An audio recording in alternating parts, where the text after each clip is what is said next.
class president. You can zoom in My on name him is and Mason stuff. Whitaker. I'm the student body historian, and welcome to Senior Night 2019. Tonight, we would like to honor our great class of 2019. Through dedication and experience, these have become the leaders of our programs here at Ironwood. We are incredibly grateful for them and excited to celebrate them. Let's get started. All right, folks, welcome to Cochise County Sports Network. It's senior night here at Ironwood Ridge Nighthawks. So we got number 2, Kyle Nikolai, coming out, joined by his sister Sarah. Looks like a mother and a father as well. This is Kyle Nikolai, number 2, senior for the Ironwood Ridge Nighthawks. Next up, we've got number 3, Tommy O'Halloran. I'm probably mispronouncing that.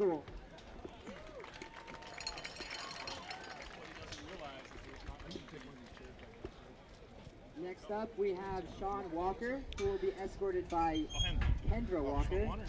All right, we got Miss Kendra Walker, who is escorting number 4, Sean Walker.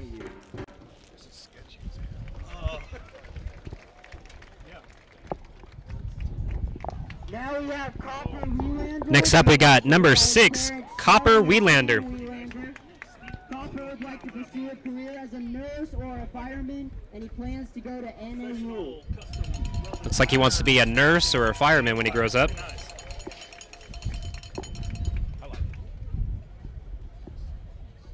And next up, we have CJ Mustang, escorted by... All right, we got number 9, CJ Mustang. CJ plans to attend the Naval Academy. He wants to attend the Naval Academy and become a pilot.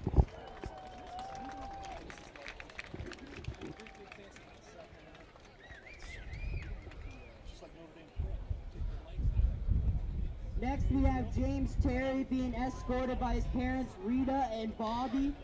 James plans to attend Pima Community College and pursue a career as an EMT after high school. All right, next up we got number 10, James Terry.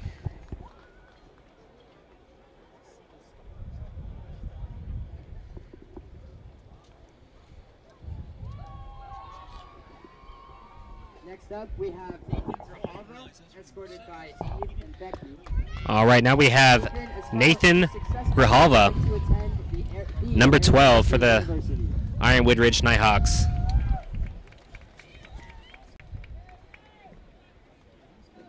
Now we have Matthew Farrow being escorted by Chris and Dan Farrow, and he plans to attend ASU. All right, number 15, Matt Farrow.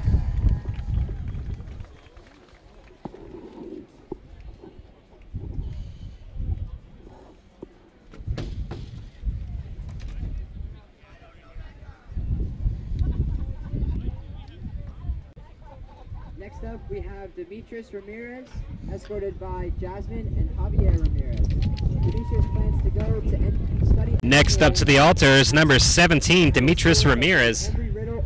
The altar balloons.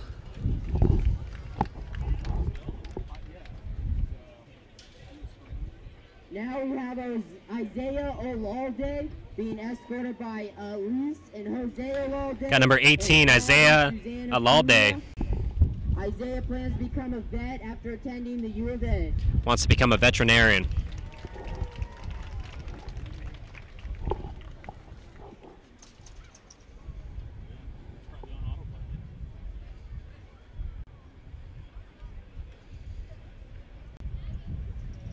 Next up, we got number 19, Andrew Cook. Next up is Andrew Cook, escorted by Jason and Julie Cook. Andrew plans to attend... If you folks are tuning into Cochise County Sports Network tonight, do us a favor, hit the like and share button, especially if you're an Ironwood Ridge Nighthawks fan. Go ahead and let everybody know who wasn't able to make the game in person. We're going to be live streaming the match in full HD tonight here on Cochise County Sports Network. Excuse me. Next up, we got number 21, Danielle Aguirre. To be open-minded and successful in his future, and he plans to attend the Arizona State University.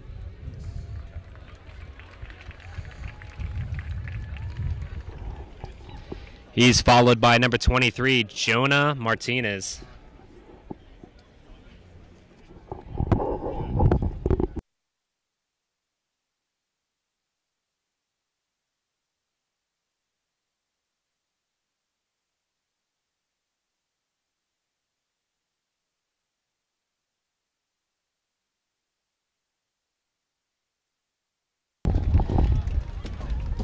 Jonah Martinez wants to open up his own business and eat debt-free. A little bit of a joke there coming from Isaiah. Next up, we got number 24, Antonio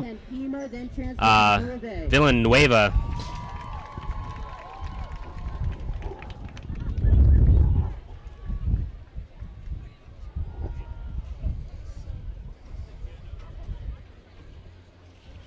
We are about halfway through the list of seniors. This team has got a powerhouse of seniors. They're going to be a completely different team next year, that's for sure.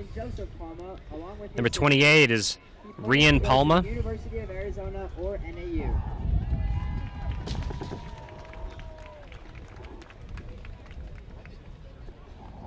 Now we have Caleb Lamb being escorted by Piper and Michael Fritzen. Caleb would like to... All right, we got number 29. That is Caleb Lamb.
All right, we had a young gentleman who needed to get up here, and we needed to make some room for him, so we shut our mics off real quick and made some room, needless to say. So who did we miss? We got number 37, Griffin Sauer, number 44, Parker Steck, number 52, Justin McGrath, number 54, Connor Morrison, number 56, Kyle Simmons, number 58, Aaron Reimstad, and now we've got number 66, Chris Bell, coming out. So that gets us caught up as far as naming off the seniors here for senior night.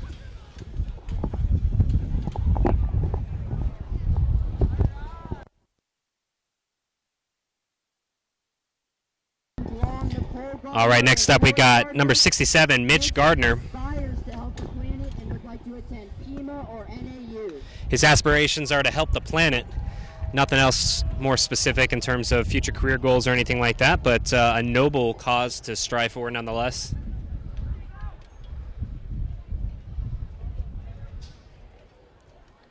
Next up is Colin Murphy, escorted by... Next up we got number 72, Colin Murphy. Colin plans to play college football at the University of Arizona.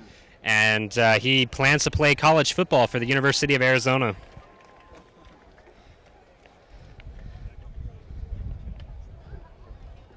Next up, we have Russell Engel being escorted. Next up, number 73, Russ Engel. Would like to stay iced up in college while he attends U of A. He wants to attend the U of A after high school. Two more seniors left here for the football team, and then I think we're going to list off some cheer squad and maybe palm line. Next up, we have Noah Martin, escorted by Chris. Number 86, Noah Martin is out of the gate. Pursue a career in music and attend the University of Arizona.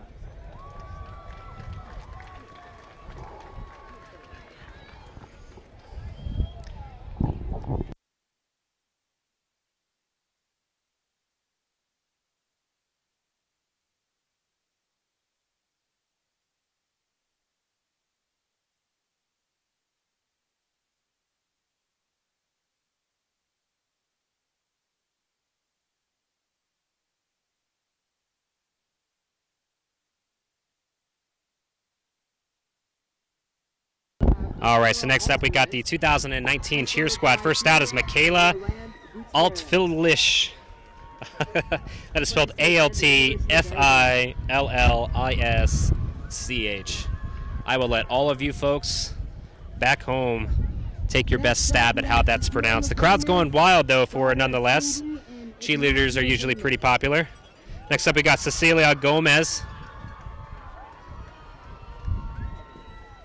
This is, of course, if they're all in order as they are listed on the program guide they gave us here. Next up is Olivia Wheeler, escorted by... All right, now we got Olivia Wheeler coming out. They are not going in order. Olivia plans to become a flight attendant. Olivia wants to become a flight attendant when she graduates high school. Flight attendants can be a lot of fun. I had some friends from high school who went into that career field. They get to travel the world. It's an awesome career path. Now we have Vyasini Halu. All right, so now we got Vyasini Halu. And she would like to become a She was listed before Olivia here on the program, but she's coming out right now to a crowd of cheering students.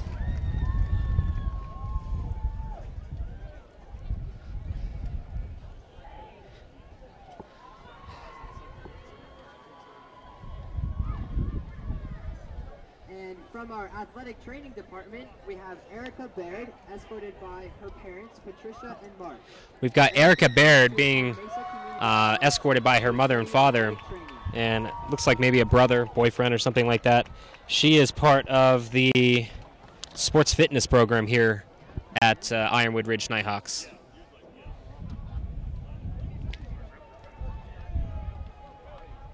Thank you so much to everyone who showed up tonight. Let's hear it one more time. And that's going to conclude our seniors here at Ironwood Ridge Nighthawks Senior Night.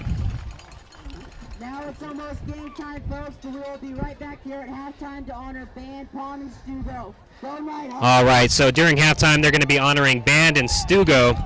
So we're gonna have a little bit of a halftime delay here tonight for the match, but we are getting ready to start. They got about 13 minutes left on the scoreboard. They're probably going to start playing some loud music, so we're going to go ahead and mute the audio as we proceed forward, and we'll be right back, ladies and gentlemen.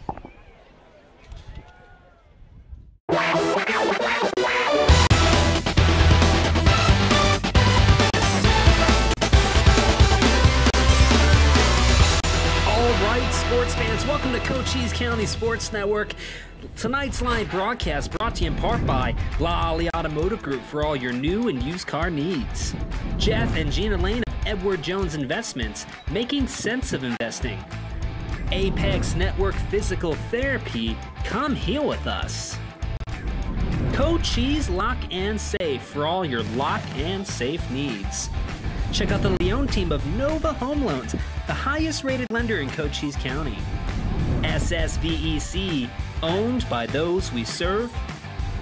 Lights Out Family Fun Center. Chiricahua Community Health Centers, health for all. And last but not least, eXp Realty, home of the flat rate contract.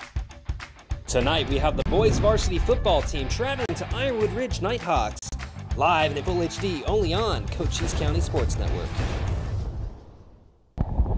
All right, folks. Welcome to senior night here at Ironwood Ridge High School. We are coming at you live from Ironwood Ridge High School for their senior night. It is always a pleasure coming up to Ironwood Ridge. We came up and we filmed an away game with them last year during their homecoming match, and they had fireworks going off everywhere. It was a whole lot of fun. Every time they scored a touchdown, they'd shoot off fireworks. They had like intro fireworks and halftime fireworks and all sorts of cool stuff. And they did that again this year for homecoming, but they ate up their whole budget, so they're not going to have any fireworks tonight, unfortunately. We were ready, we were prepared, but we contacted the school ahead of time just to see, and they told us, yep, no fireworks tonight. That's not to say there's not going to be fireworks out there on the field tonight, as the Buena Colts and the Ironwood Ridge Nighthawks are going to battle it off head-to-head for potential playoff position here.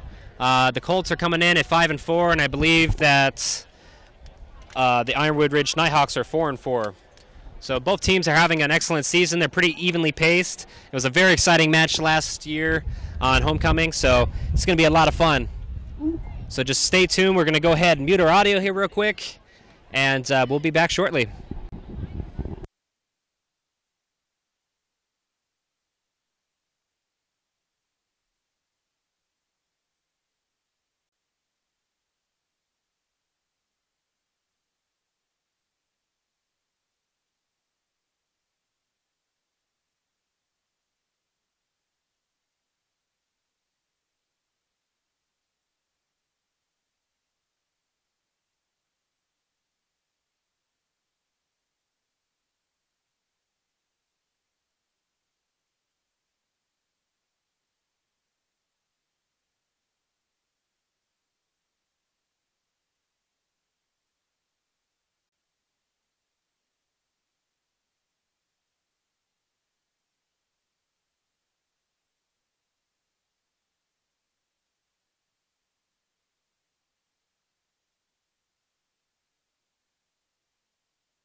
All right, we're getting ready to do the national anthem, and this is going to be a rendition provided to you by, looks like the band for Ironwood Ridge Nighthawks. So we're going to go ahead and pull these scoreboards down here real quick and stand for our Pledge of Allegiance, or excuse me, our national anthem.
All right, and a beautiful rendition coming at you live from Ironwood Ridge Nighthawks here at Ironwood Ridge High School.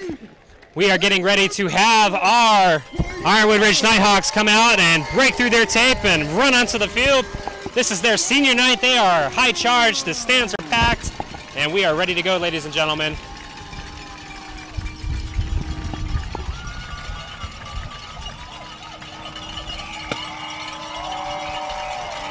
And the confetti is flying everywhere. You've got the mascot running out front with his flag.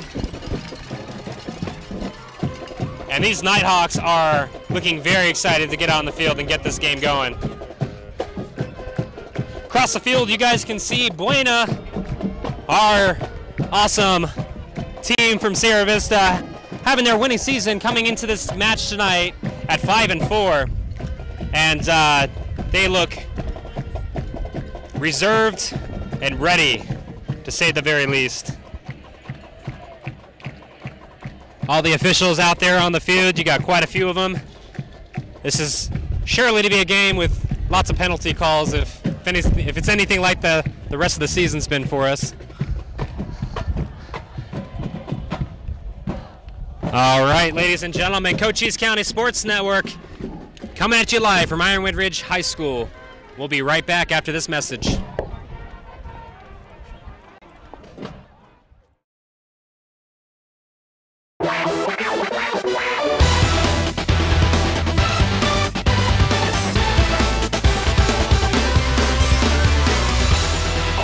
Sports fans, welcome to Cochise County Sports Network. Tonight's live broadcast brought to you in part by Lally Automotive Group for all your new and used car needs. Jeff and Gina Lane of Edward Jones Investments, making sense of investing. Apex Network Physical Therapy, come heal with us. Cochise Lock and Safe for all your lock and safe needs. Check out the Leone team of Nova Home Loans, the highest rated lender in Cochise County.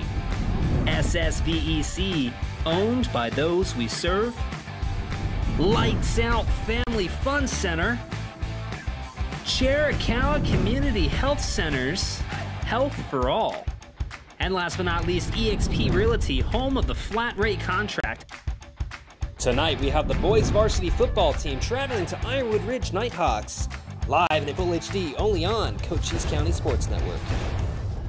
All right, ladies and gentlemen, welcome back. We are here live from Ironwood Ridge Nighthawks. Our broadcast announcer, Mr. David Lanstra, who's been calling our season's games all year long, has arrived just in time for the beginning of the match here tonight. I didn't get a catch to see who who is kicking and who is serving. So we're going to find that out here in a moment, who's going to be receiving and who's going to be kicking off here in the first quarter. We're going to go ahead and mute our audio for just a couple minutes longer. We're going to put 12 minutes on the scoreboard, and we're getting ready to get started here, ladies and gentlemen.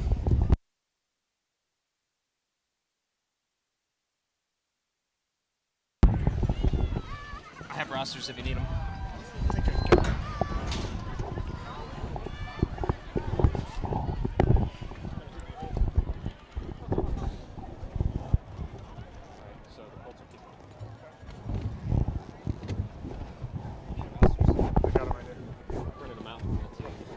I also have basketball season scheduled for you. Oh, nice. If you still want to do basketball. Yep, I'm good.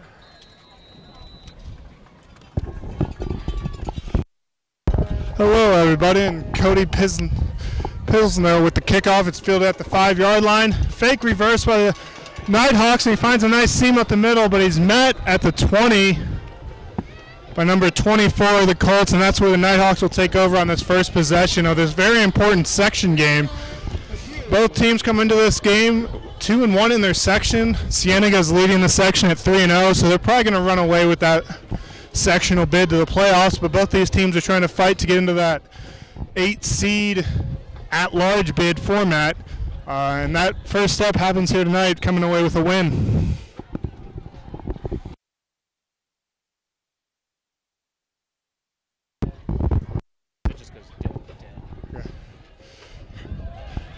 The Nighthawks quarterback has a keeper up the middle, and he's able to bust it out for a nice 25-yard gain on that first play. And number 5, Audrey Kobos, will be the player to watch for the Nighthawks tonight.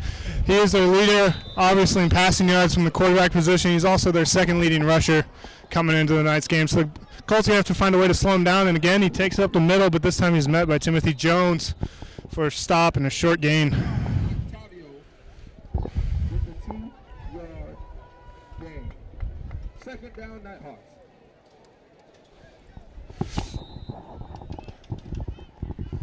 That brings up a 2nd and 8 for the Nighthawks, and the first pass of the night comes out to number 2. But again, that's not Jones. That's Jesse Avante is out there to make the stop after a 3-yard gain, bringing up a 3rd and 5. Oh, 3rd and 2. My apologies.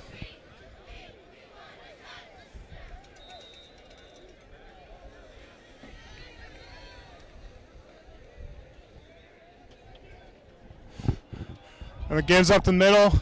He's met by a host of Colts players as the line does a great job of collapsing down in on that to stop him for a short gain. And that'll bring up a 4th and inches. And the first decision, they actually decide to give him first without measuring it. A little confusion on the field. One ref is calling 4th down, one is calling first.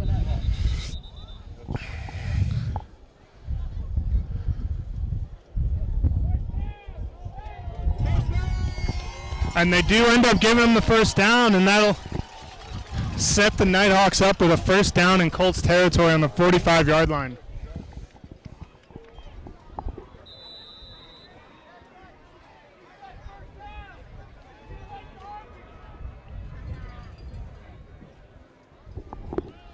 And the give is up the middle, and he's able to push forward for a gain of 3 yards.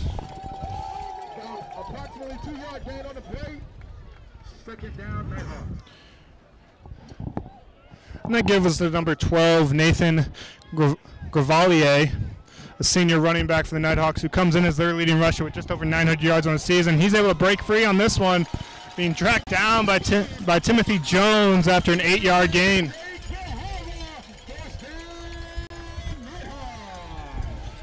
And this is a very solid drive for the Nighthawks to start the night. Getting the most of their yards on that running game that they love so much between their quarterback and running back with that read option look. And here it comes again. And he pulls it down and is able to scamper forward for the 5-yard quarterback keeper.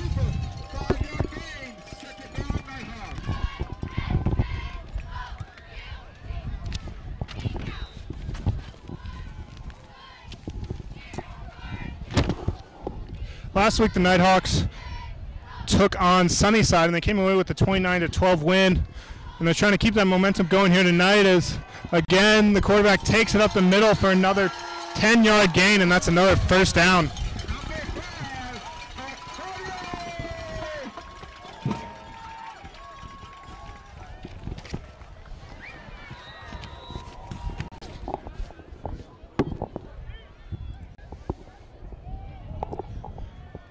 This drive has seen a steady, the ball's on the ground and everyone dives for it.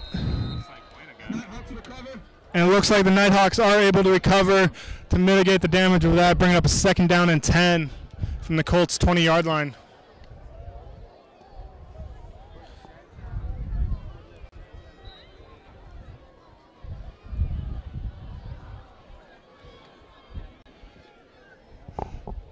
Gives up the middle, number 12. He's able to find a little bit of seam, and he pushes forward for another 8-yard gain.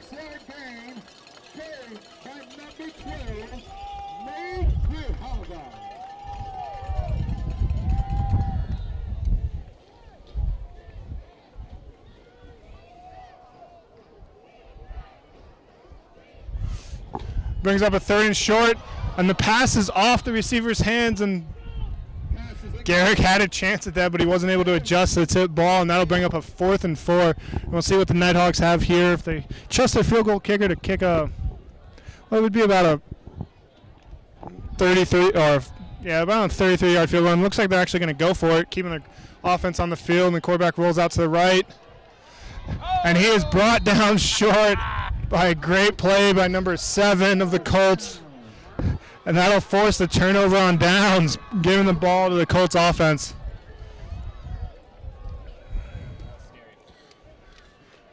The Colts last week were home against Nogales, and they came away with the dominating 51-7 win. Which really saw steady quarterback play from both quarterbacks that got into the game as they combined an 8 for 8 for 105 yards and 1 touchdown. Most of the damage for the Colts offense was done on the ground by Caleb Bryan, who had 13 carries for 152 yards and 2 touchdowns. We'll see if he can carry that momentum into today as Hernandez actually gets the first carry up the middle, and he is tracked down for a short gain.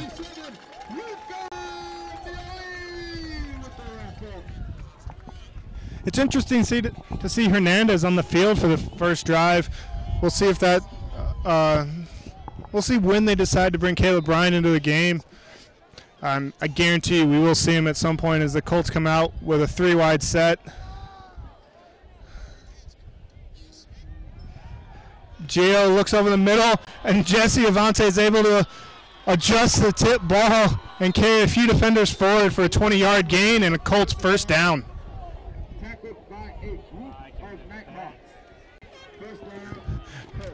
Avante made a great job to adjust that tip ball. As it was tipped by the outside linebacker, it looked like, but Colts got a little lucky as it tipped straight into the air and came down in the raiding arms of the tight end. And the give is to Bryan over the right side now, looking for some room. The Nighthawks are all over that.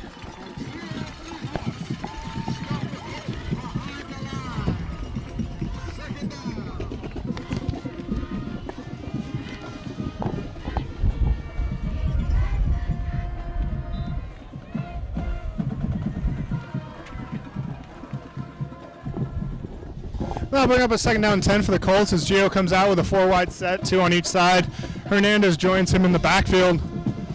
Short drop by Gio as he looks over the middle, and that's going to be picked off by the Nighthawks, and he's got room to run in front of him. Gio is able to make the tackle, but the Nighthawks get the first momentum swinging play of the game, picking Gio off, setting up first down from the 25-yard line.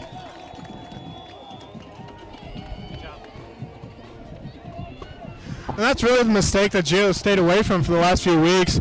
His play has become more and more consistent as the year has gone on, stapled by last week's performance of 5 for 5 for 100 yards. And right there it looked like he just missed the outside linebacker who sat down, took away the seam route, made a good play on it, and the Nighthawks looked to take advantage of that turnover. 5-yard carry. 2nd down, Nighthawks.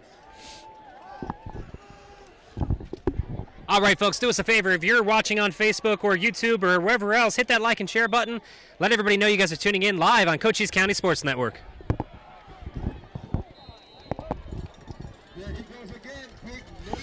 Again, the Nighthawks with the give up to the middle to Gravalia. Comes away with about a 5-yard gain, setting up a 3rd and 1. The Nighthawks really want to work this offense through number 12 and number 5. They're their two main weapons. As here, the quarterback takes it over the left side. Is able to take for an 8-yard gain. Last week against Sunnyside, Gravalia and Audrey Kobos combined for 168 yards and 1 touchdown. And throughout the year, Gravalia was approaching 1,000 yards on the season. And again, the gives up to Gravalia up the middle, and he's pushing for that goal line. It looks like he stopped just short, bringing up 2nd and goal from the 1.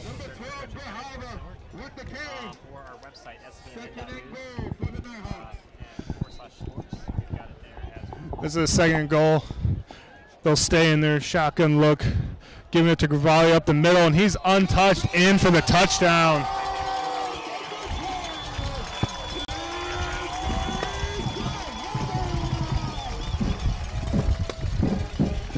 And the Nighthawks able to get on the board with the first score of the game, with Gravalia and Audrey Kobos combining for that drive of 27 yards after the interception.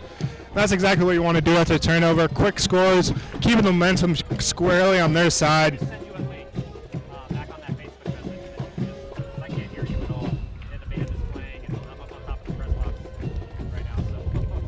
Nighthawks are set up for an extra point opportunity. The kick is up, and it is good, and I'll take the score to 7-0 Nighthawks with 5:43 left in this first quarter. We'll have to see what the Buena Colts offense can do to respond to that gut punch after the interception.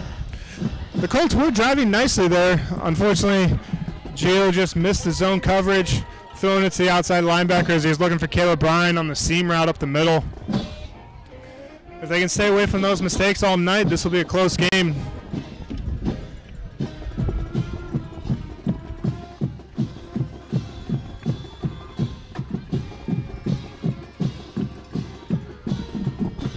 Back deep for the Colts is number 5, Caleb Bryant, and this is where Caleb is most dangerous. He loves to be in space. So if they kick it to him and it's not in the end zone, we'll see what he can do with it. If he gets a lane, no one on the field can catch him, and he's proved that all year long. And as I mentioned earlier, this game is super important for both teams. They come in tied in the section at 2-1, trailing Cienega, who's leading the section at 3-1, is probably going to end up winning the section and getting that automatic bid to the playoffs. But both of these teams are vying, trying to get into that 8 at-large bid system that the Arizona playoff uses. And a win tonight goes a long way to supplementing that effort. And Caleb Bryan takes it up to about the 28-yard line. That's where the Colts will take over for their second drive of the game.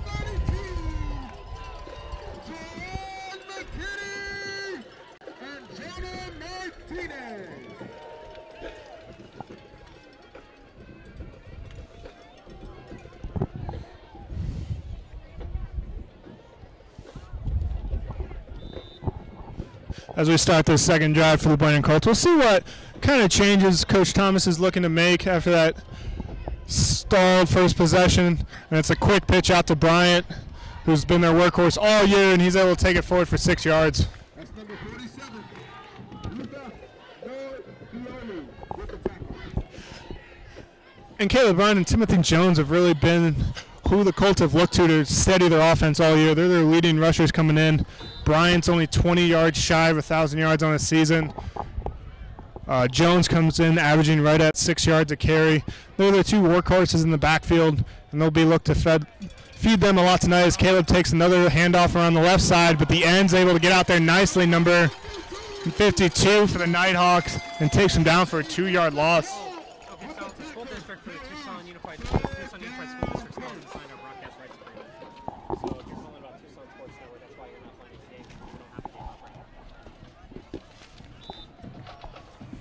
Yeah, and that's our bad. We meant to go through and delete all those, but some of them haven't been completed yet.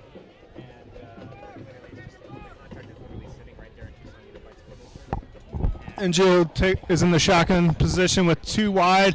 What he's also done all year is draw people off sides. And that's an easy 5 yards for the Buena Colts, and that will be close to a first down. We'll see where they mark this. as they walk off this 5-yard encroachment penalty. And that will be a Buena Colts first down. And Gio does that a couple times a game. He has a good hard count, able to pull those defensive linemen off sides as they get over anxious trying to rush the passer on those clear passing situations. Gio's under center. Get it up to Bryant. He breaks one tackle, but then he's met by a host of Nighthawk defenders for a short 1-yard gain.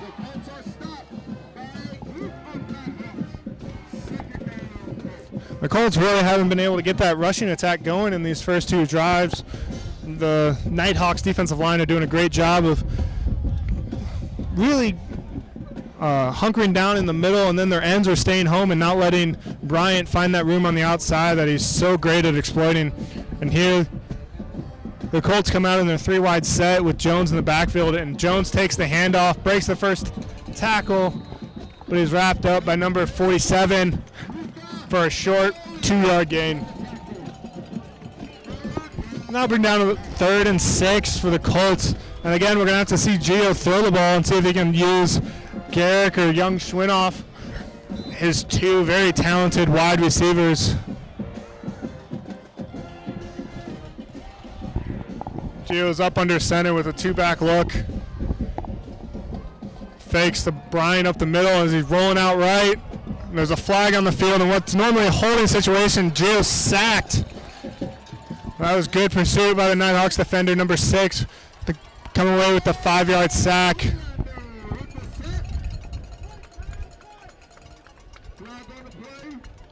And that is a hold against the Colts. That will be declined, bringing up a 4th and 10 for the Colts, and the Colts are going to have to punt it away to the Nighthawks.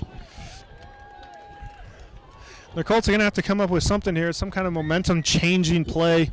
We'll see if the special teams can provide that. See if Parker Tebow can pin the Nighthawks deep, try to flip this field position a little bit. He is kicking with the wind, so that'll be favorable for the Buena Colts as the Nighthawks receiver is waiting for it around the 35-yard line.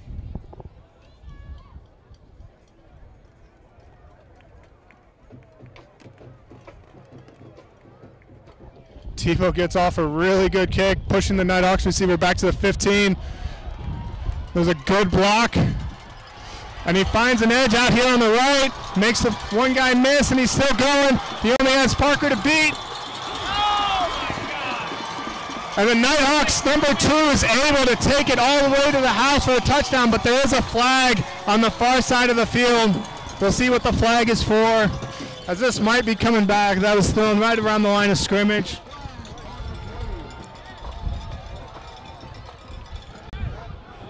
There's a legal block in the back on the Nighthawks, and that will negate what was a 85-yard punt return for a touchdown. And that might be the play that the Colts need to get into this game. That momentum-shifting play we were talking about. What was an 85-yard punt return for a touchdown is now negated by the block in the back. First down, Nighthawks. And the Nighthawks will still get in a very favorable field position, start around their own 44-yard line. But for the Colts, it could have been much worse as those 7 points come off the board.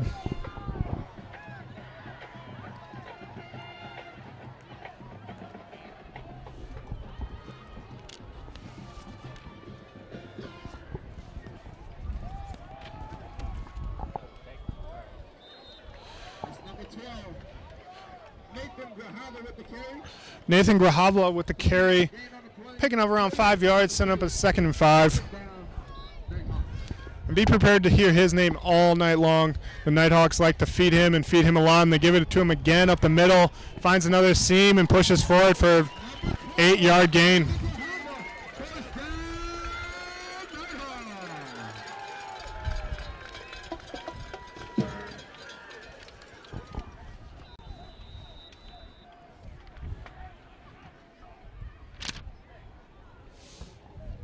That brings a first down for the Nighthawks. The Colts really haven't had an answer for this rushing attack so far tonight. They did get that one turnover on downs, but that was after a bobbled snap. And since then, it's really the Nighthawks have been able to impose their will as again They come up with another 5-yard gain. Second down, Nighthawks.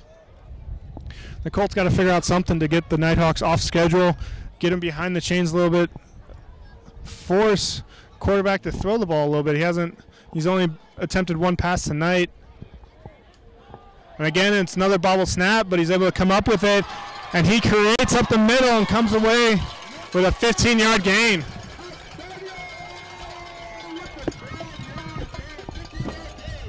And Octavio was able to just improvise there.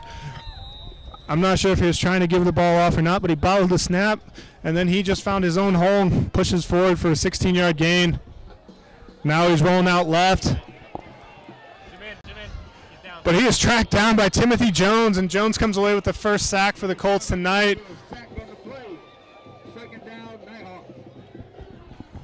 And it'll be Jones's responsibility all night to follow Octavio Audrey Kobos around the field and not letting him make those big plays that we've seen a couple of tonight. And again, the ball's on the field, and Octavio's just going to lay down on it.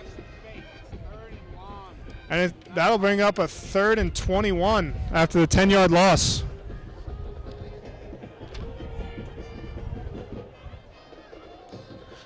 And bobbled snaps have been the best defense for the Brandon Colts tonight, as that's at least a third bobbled snap for the Nighthawks. And this forces a 3rd and long, the first true passing situation we've seen them in. Here, Audrey Kobos is going to look for number 19, and that'll be actually the end of the first quarter.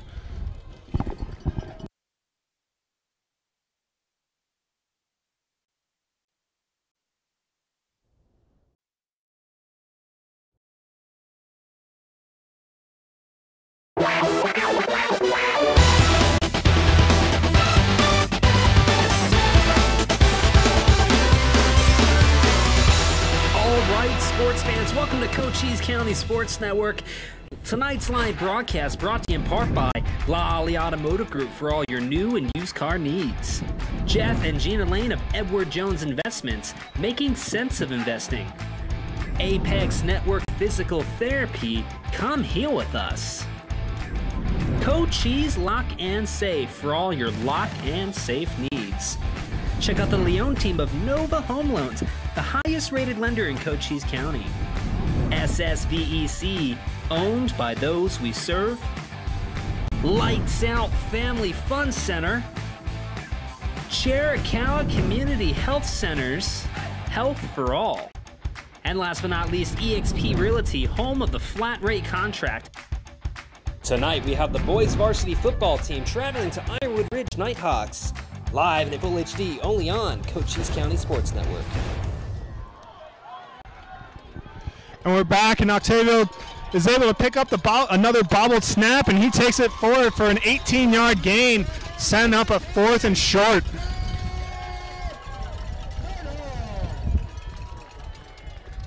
And that is a huge play for the Nighthawks, as Octavio just dropped the ball on the shotgun snap, but he's able to just create and get it into a 4th and manageable situation, and he gives it up the middle, and that is going to be stuffed by number 7 of the Colts. And that's another turnover on downs for this Colts defense. That's their second turnover on downs here early in the second quarter, and I'll get that Colts offense back on the field and see if they can come up with something.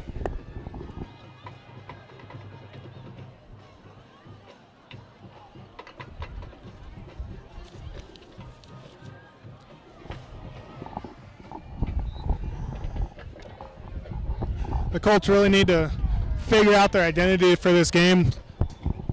Late in this year, they've really been a run-first team, but the Nighthawks are doing a great job of shutting down both Bryant and Jones, and the gives to Bryant, but he is tracked down by the Nighthawks defense and held to just a short gain.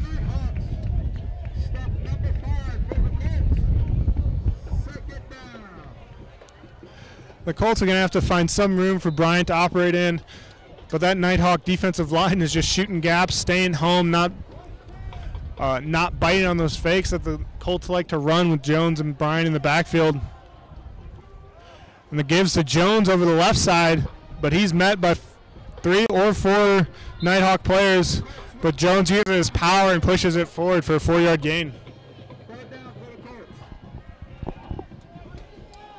This will bring up a 3rd and short. And as we saw earlier, Gio can use his voice to draw people off sides.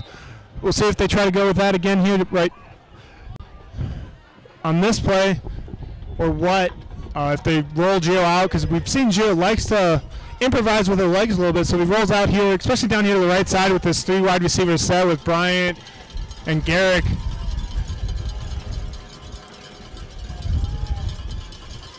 And he rises up quick and just gets it out to Bryant. Bryant puts his foot in the ground, cuts up field, and comes away with a quick 10-yard gain.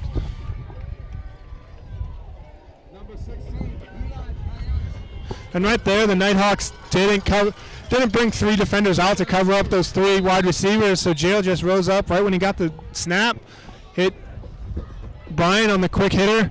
Bryant put his foot in the ground, found a seam, and pushed upfield for that first down.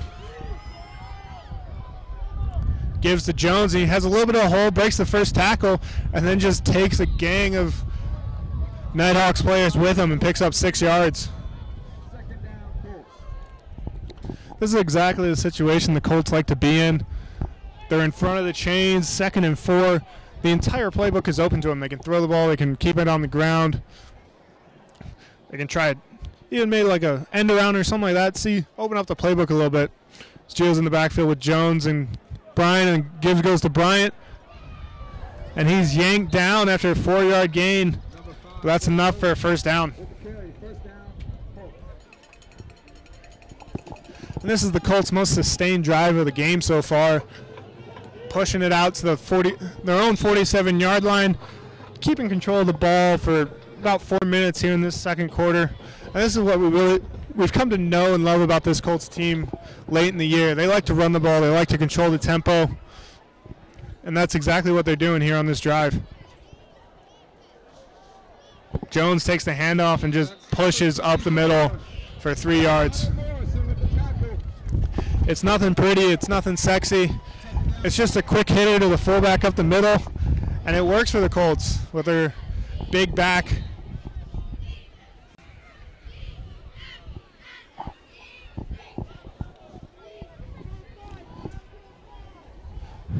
They come out with this 3 wide receiver look. Gio rolls out left, and he looks up the middle, but he short hops it into number 29. And he had him open, but Gio just wasn't able to get his feet underneath him. He short hopped that in there, as that would have been enough for a first down, but instead the Colts are looking at a 3rd and 7 instead.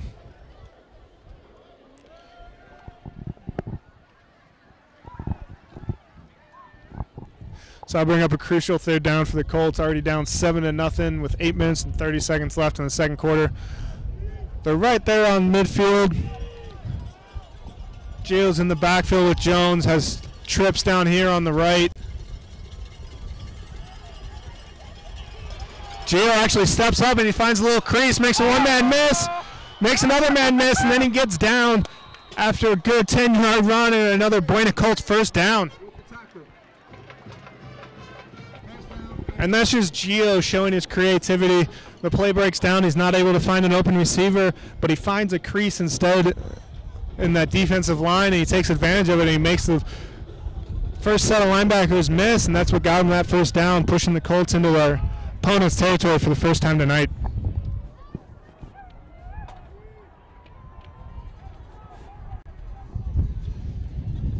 Gio's in the backfield with Jones. And it's actually reversed to Bryant. But he is number 62, number 52 for the Nighthawks does a great job of staying home on that reverse. If he got beat on the outside, Bryant had a lot of green grass in front of him, but instead he's taken down for that loss of 6 yards.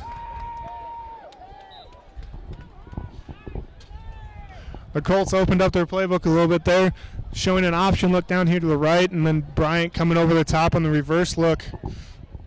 But that Nighthawk defense is well schooled. They stayed home and didn't bite on those fakes. And this will set up a 2nd and long. See if Coach Thomas trusts Gio to put it in the air a little bit.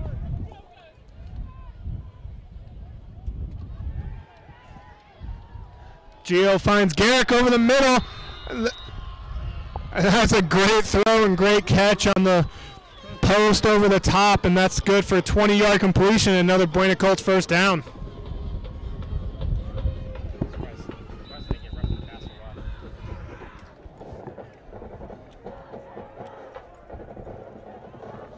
And that was all set up by Timothy Jones picking up a key block on the blitzing linebacker, giving Gio enough space and time to step into that throw and deliver on time and on target to Garrick over the middle. And the Colts are now 1st and 10 at the 25, and Bryant takes over the left side. But here, again, those ends and outside linebackers for the Nighthawks are not losing outside contain, forcing Bryant back up the middle.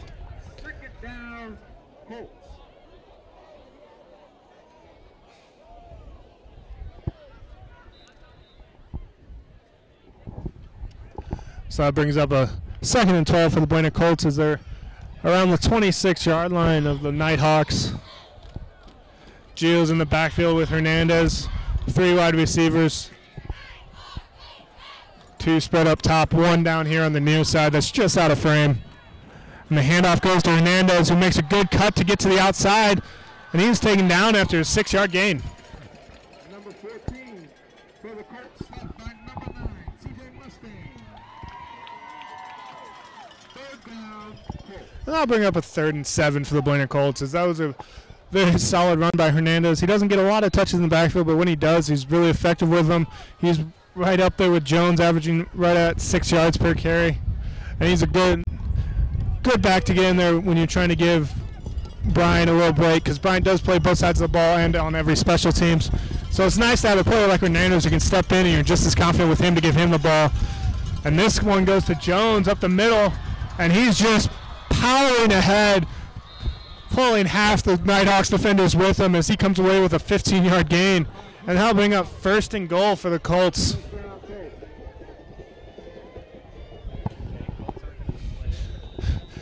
As the Colts are driving in, trying to tie this game up, we remind you, if you're out there watching on Facebook, hit that like button, hit that share button, get this out there to all your friends and family, let them know you're watching Friday Night Football here on Cochise County Sports Network. And Bryant checks back in the game, is in the backfield with Jones. And it's the pitch out to Bryant, and Jones gets a good kick-out block, and Bryant's able to push it in for the Buena Colts touchdown. And that's the first time all game that the Nighthawks defense have lost containment on those pitch plays. And that was all set up again by Timothy Jones. He's able to get out there and push that outside linebacker out of the picture. And then Jones just dives over the goal line, making this a 6-7 game pending this extra point. As we come accustomed, the Colts do that swinging gate field goal formation, trying to catch the team off balance a little bit, see if they can come away with an easy 2. But Nighthawks away for it, and the snap comes down. Tebow's kick is up, and that is good. And with 5 minutes and 15 seconds left, we have a tie game at 7-7 here at Ironwood Ridge High School.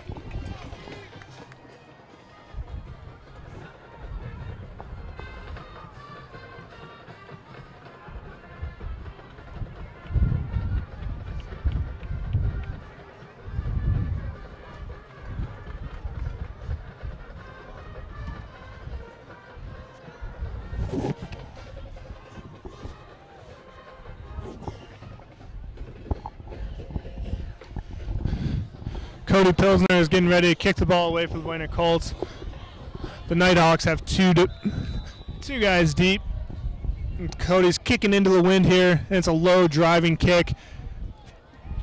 And that's going to be great for the Colts. Is it? Oh, it just bounces over the end line, and that'll be a touchback. If that stayed on this side of the end zone line, the Colts would have been able to get down there and maybe come away with a tackle inside the 10, as the Nighthawks were playing a very dangerous game, betting that was going to go over the line, and it did just that for them. And that'll bring up a 1st and 10 from the 20-yard line for the Nighthawks.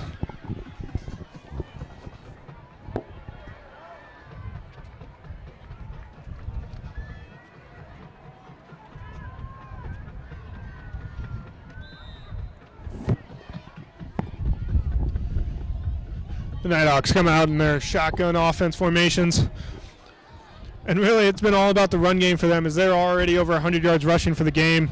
And it's not going to change here as number 5 pulls it down, and he's able to get outside for about 11-yard gain and then applies a stiff arm to Caleb Bryant right there on the sideline. The Colts are going to have to come up with an answer to this rushing attack for the Nighthawks. They've been getting anything they want as they're pushing 150 yards for the game already. They've only attempted 1 pass, so the Colts are going to have to try to get that number up as, again, Octavio takes it up the middle and just plows his way for number 6-yard gain.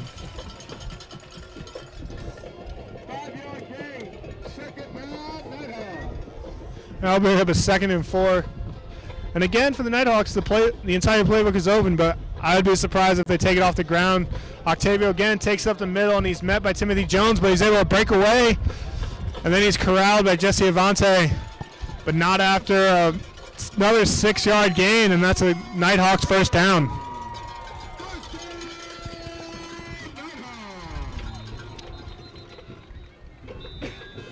And Coach Thomas doesn't like what he sees, and he's going to try to make an adjustment here as he takes the timeout, as they're going to have to come up with an answer for number 5, Octavio Audrey Cobos, who's just having a phenomenal game as a runner tonight.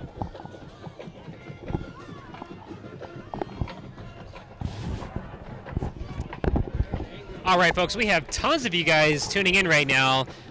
Just on Facebook alone, there's about 40 of you guys simultaneously watching, which is really awesome. I know that you guys kind of come in and out of the match throughout the entire time. Do us a favor, though. You guys are already commenting. Really awesome. Go ahead and hit the share button for us. If you're on YouTube, hit the bell notification, subscribe to our page, leave some comments out there. Let these young men know just how proud you are of them. You guys are doing an awesome job tuning in, and we certainly appreciate all of your support. Yeah, thank you, Levi. Without you guys, we couldn't do this, and we know the players appreciate it. As the Nighthawks look to throw it downfield for the first time, and that ball is incomplete, just off the wide receiver's hands as he is breaking downfield open.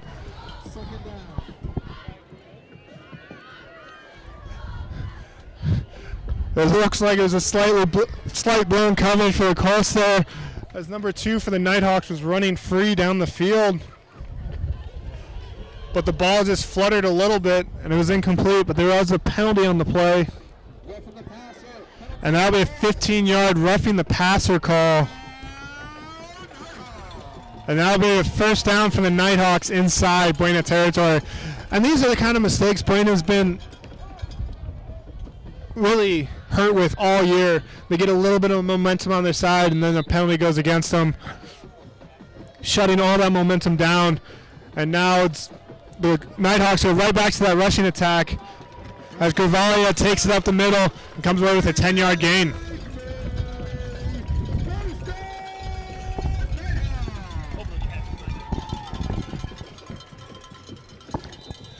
And that'll bring up a 1st and 10 for the Nighthawks around the 30-yard line.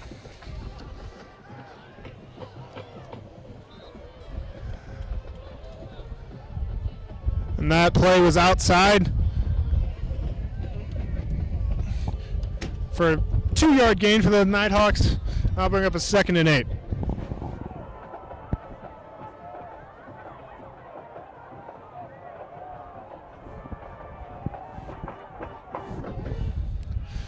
Fake pass again.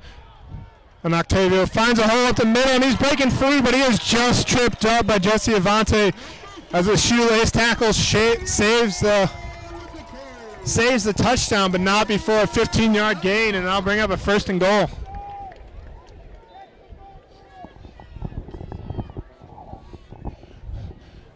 The Nighthawks keep pressing the pace, and they give it up the middle. Number 12 finds a crease and is tackled at the 1-yard line. 2nd and goal.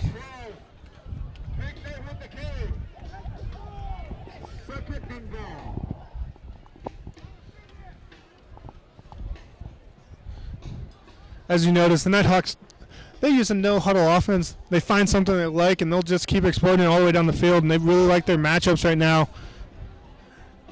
As Octavio again hands it to number 12, and he goes in untouched for the Ironwood Ridge High School touchdown, pushing their lead back up to 6 pending the extra point.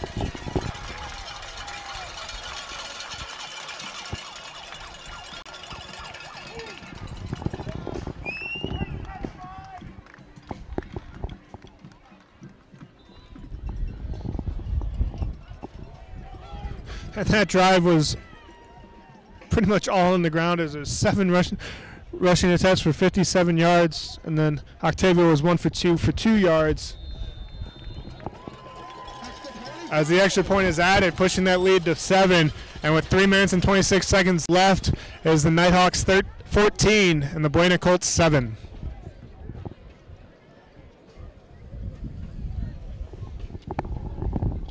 The Nighthawks have really established themselves and their identity in this game. They're going to run the ball first, run the ball some more, and run the ball some more again.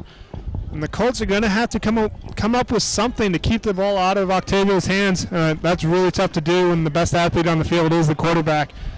And he's proven that drive after drive. When he gets the ball in his hand, he's very dynamic. He makes very good decisions, and he's not afraid to put his head down and run over some people for those few extra yards.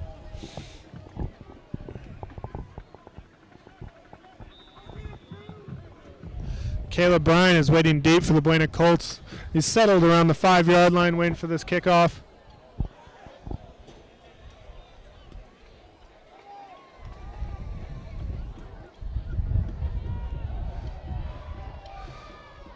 And Bryan is corralled right at the 30-yard line. Not able to find any seams there in that kickoff coverage. And that's where the Colts will take over, trying to replicate the drive they just had, but turned out in a touchdown. See if they can keep that offensive momentum going and tie this game back up.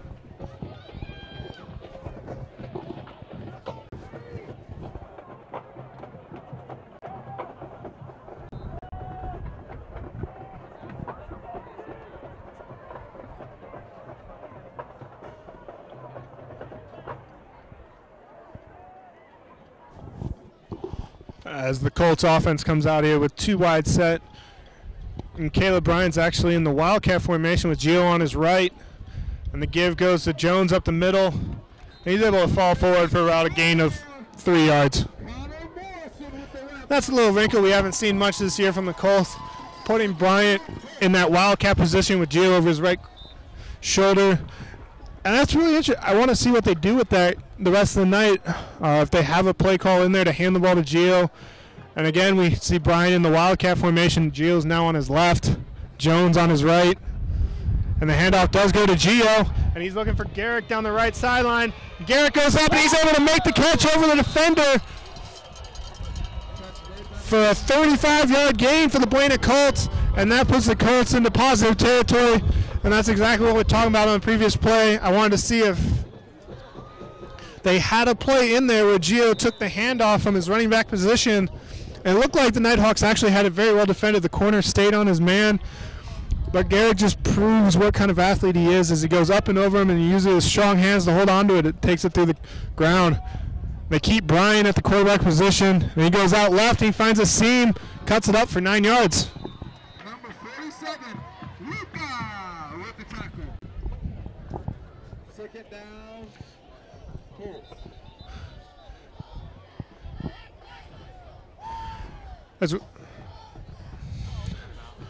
And again, the Colts are showing very positive signs on the offensive side of the ball. This is a very, it's supplemented by that long 35-yard pass play, but it's a very solid drive. They've seemed to have found something that's working with this Wildcat formation with Bryant. We'll see if they stick with it for the rest of it. No, it looks like Gio's going back to his normal quarterback position. Gives it off to Jones, and he just pushes forward for 5 yards and a Buena Colts first down. Still running the clock down.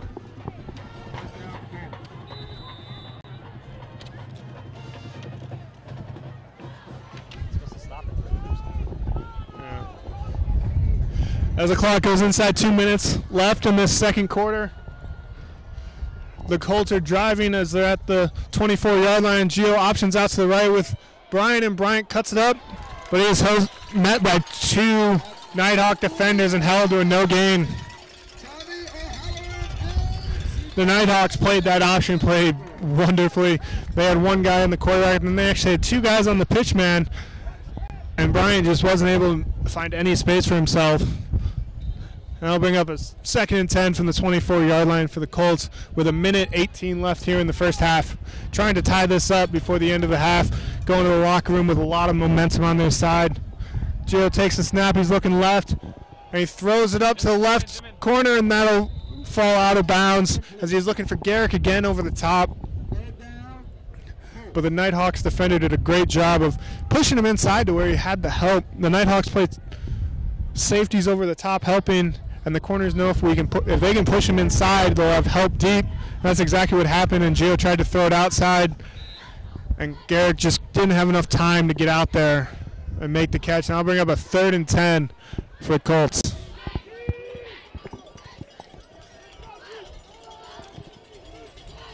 Gio's up under center with and the Nighthawks will actually take a timeout here. And with 1 minute and 6 seconds left, the Nighthawks just want to talk about this big 3rd down play. Try to keep the Colts out of the end zone, protect this 7-point lead that they've managed to obtain here in the first half. And now we get to see what Coach Thomas has in store for us. And again, for you guys out there watching, as the Colts are here driving late in the second quarter, hit that like button, hit that share button out there on Facebook. Get out there, all your friends and family. Let them know you're watching and supporting these Brainerd Colts football team. If you're out there on YouTube, hit that subscribe button, hit that bell notification, and you'll get a notification every time we go live. And you won't miss any Brainerd Colts varsity sports action. Trucking, Hughes Federal Credit Union, and iTouch Baseball.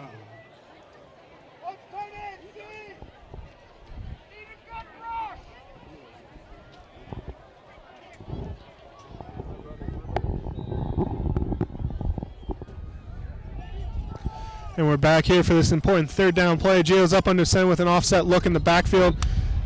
And again, Gio's able to draw him off sides for the 2nd time tonight, getting that free 5 yards for the Colts offense. And that sets up a much easier and much more manageable 3rd and 5 for the Colts. Gio's gotten very good at that as the year's gone on. As the games I've been at, he's done that 2 or 3 times a game. This is the 2nd one here tonight. That sets up a Bryant run up the middle, and he cuts it out to the right. And that's good enough for a 7-yard gain and a 1st down to around the 11-yard line with 1 minute and 1 second left here in the second quarter. And the clock starts to run again, under a minute left for the Colts to try to find the end zone. Gio's up under center again with Jones and Bryant in the backfield. Handoffs to Bryant. He comes away with a 4-yard gain. And the clock continues to run. 35 seconds left here. The Colts are going to have to show a little bit more urgency if they want to get off more than 2 or 3 plays here.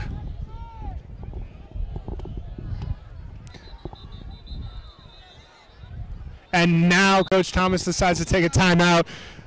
And that's really unfortunate. That's a tactical error by the Colts. They let 12 seconds run off the clock between plays.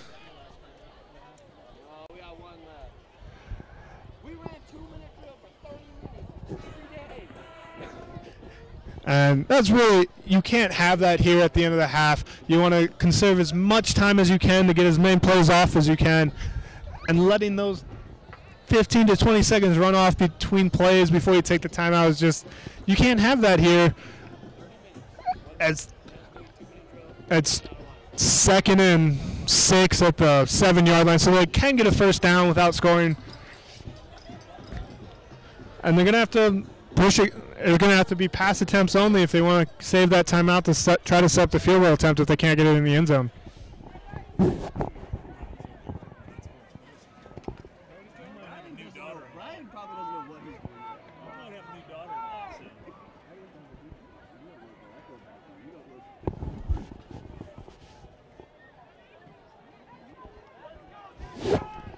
Gio comes out in an empty look. He's got 4 wide and a tight end. There's a lot of room in the back middle of that end zone. Let's see if the Colts are looking to sneak Jesse Avante out from his tight end position there on the right side of the line.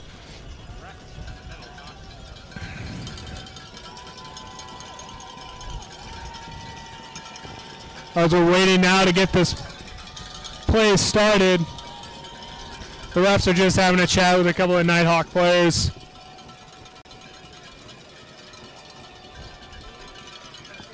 The Nighthawk fans are getting loud. We can feel the press box shaking under us. The monitor we have up here is wiggling back and forth as the fans here know what a big play this is. It looks like they're trying to reset the clock a little bit.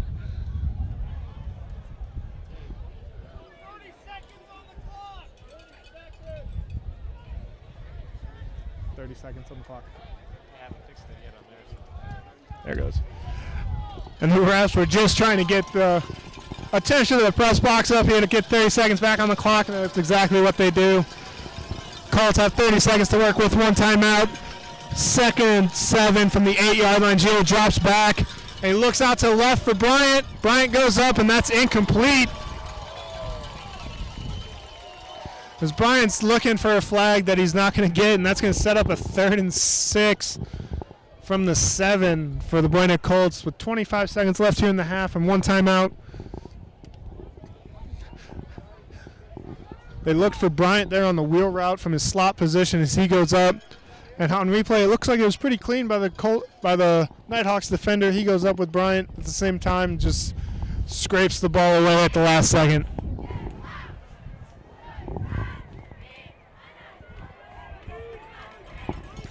The Colts come out with trips up top on Gio's left side. Handoff goes to Bryant on the left side, and he cuts up the field, and he's pushing, and he's getting pushed by the entire offensive line. And that's going to be good for a Buena Colts touchdown as they score with 17 seconds left in the first half. And that goes to the entire offense as Bryant was stopped about the 3-yard line. But then the tackles, the guards, the tight end get involved, and they just will him over the line, bringing the Colts within 1 point of tying this game up. And they're getting the ball in the second half.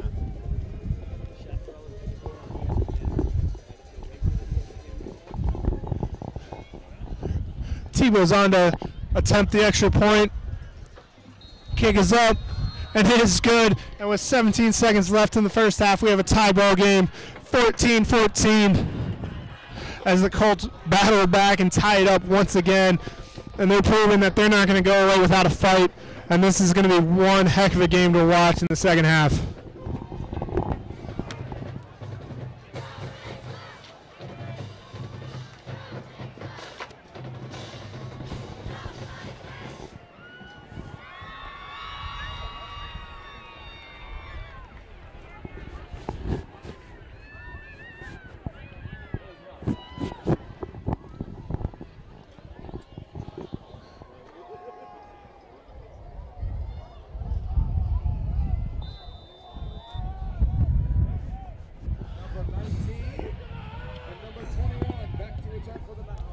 Cody's kick is a low squib kick, and they're just trying to stay away from the big play there with 15 seconds left in the half. They don't want to give up anything crazy on the kickoff game.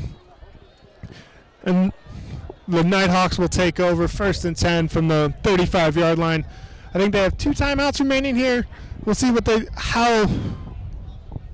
how aggressive they try to be late here in the half as they just lost their lead for the second time in this game. Do they try to score? Are they just going to kneel out the half? I would expect that Octavio is just going to run it probably at least twice, see if he can break it away, as he's proven he can do.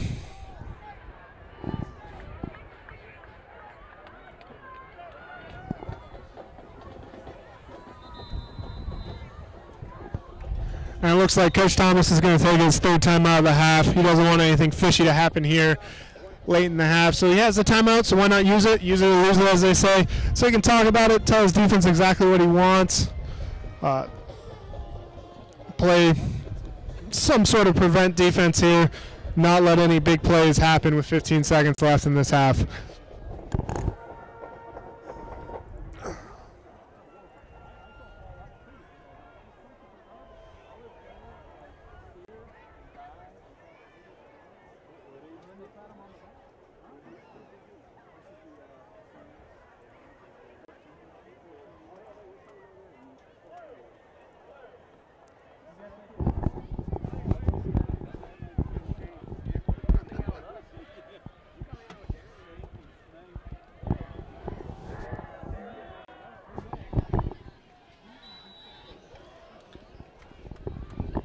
And the Nighthawks come out with a shotgun set, and Octavio takes it over the right side. He does find some space, and he's met by Henderson after a 12-yard gain, but he's out of bounds, stopping the clock with 9 seconds left.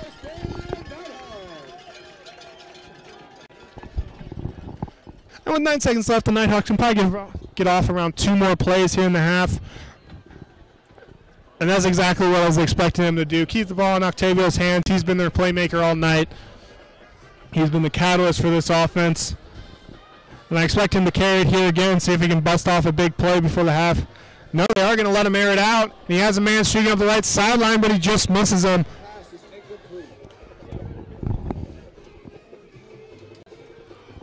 The Nighthawks did have an open receiver running there, but the pass was just a little too online. He didn't put enough air under it to allow his receiver to run under it. And the Colts get away with one there. I'll bring up a second down with 6 seconds left. And the handoff's over here on the left side to Cook. He finds a little bit of room, and he's pushed out of bounds after a 10-yard gain. And there's still half a second left here in the first half.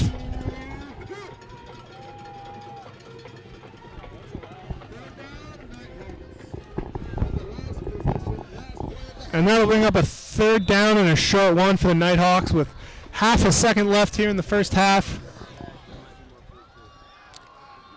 Octavio's looking down the left side, and he overthrows his target again. It's number 14 for the Colts. Goes up for the goes up to defend that, and that'll take us to halftime at 14-14. And we'll be back for the second half.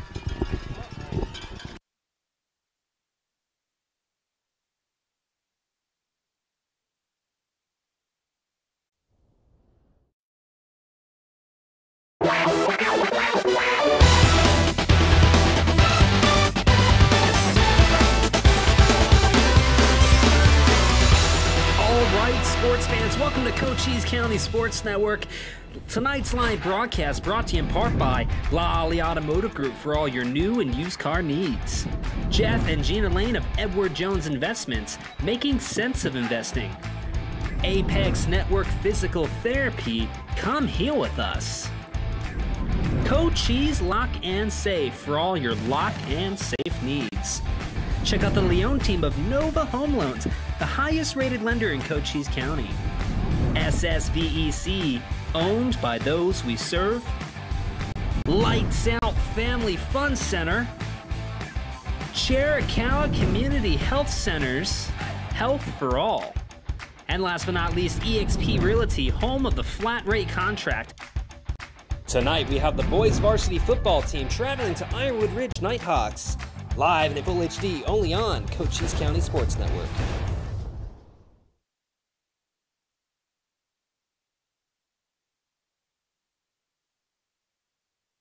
First senior is Tyler Pincus, escorted by his parents, Mark.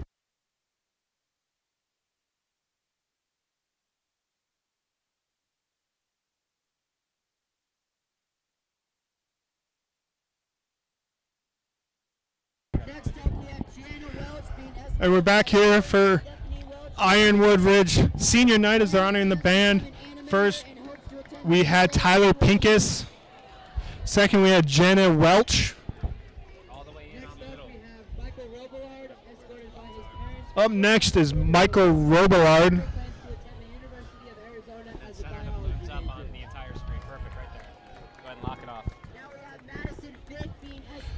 Coming up next is Madison Fick.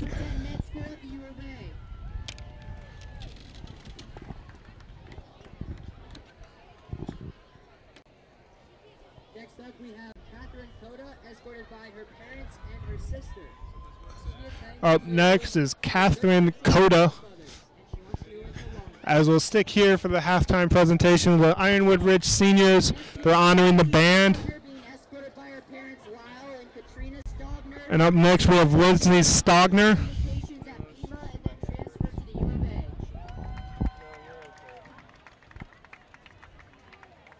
Next up, we have Julia Spencer, escorted by her parents, John, Sean, and Janine. Now we're up to Julia Spencer. She plans to attend the U of A and hopes to make it into the Honors College.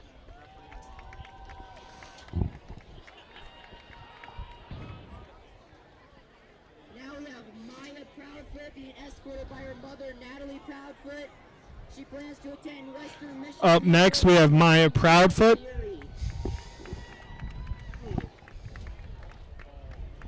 Next up, we have Aries Brett, escorted by Josh and Twyla Brett. She plans to be a veterinary Next for the band seniors, we have Aries Brett. Next, we have Baylor Warwick, being escorted by his parents, Michael and Jill Warwick. He plans to attend the U of A to study computer science. Up next, we have Baylor Warwick. Next up, we have Kavina Collins, who will be escorted by Kevin Honoring next, Kavina Collins. to become a licensed nurse practitioner.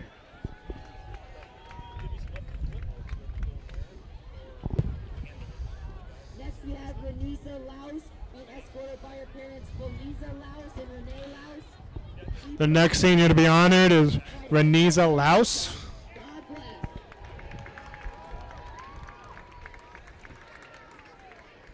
Next up, we have Hunter Barber, escorted by Joan and Dave Barber, and her niece The next senior is Hunter Barber. plans to study computer technology at Northern Arizona University.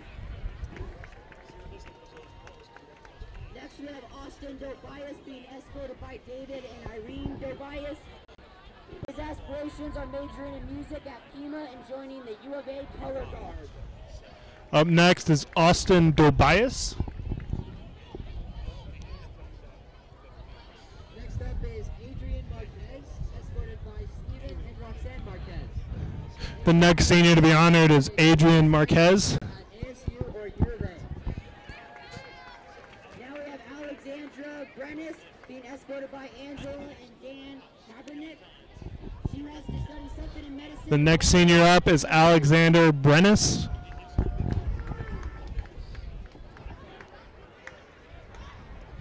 Next up is Jaden Hazel, escorted by his mom, Nana, brother, and sister. The next senior to be honored is Jaden Hazel.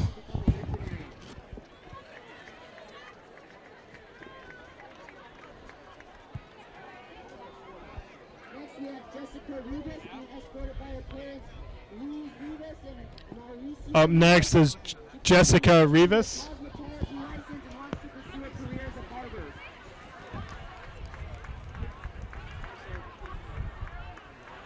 Next up is Dylan Streaky, escorted by his parents, Danelle and Robert Streaky, The next senior to be honored is Dylan Stuckey. to study music therapy.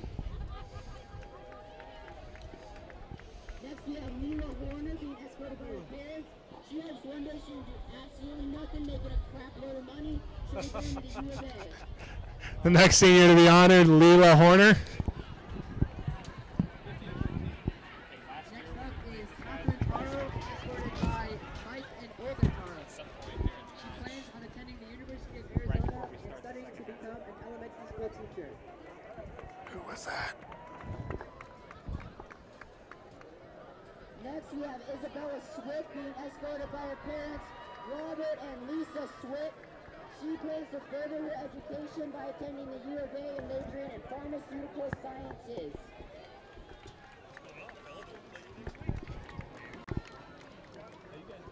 Next up we have Renee Vandervoort, who will be escorted by her parents, Bill and Valerie. The next senior to be honored is Renee Vandervert. Art teacher. Before that, we had Bella Zwick. Cameron Carney being escorted by Chad and Kelly Carney. She plans to obtain her business degree at the U of A. The next senior to be recognized from the palm line is Cami Carney. Jessica Sims, escorted by her parents Steve and Maria Sims. She will attend college at ASU in the fall.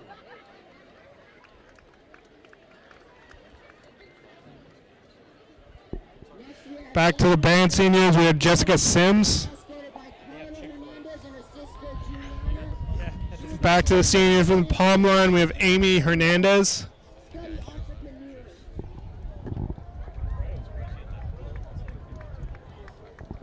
Next up, we have your Iron Ridge Nighthawk, Brandon Esbit, escorted by his grandma Linda. He plans to attend Pima and then NAU to study hospitality and restaurant. And the Nighthawks mascot, senior Brandon Esbit. was wondering why he looked all Next we dressed have up. Rachel True being escorted by Lillian and Michael True. We would like to attend Senior from the Palm Line, Rachel True. station.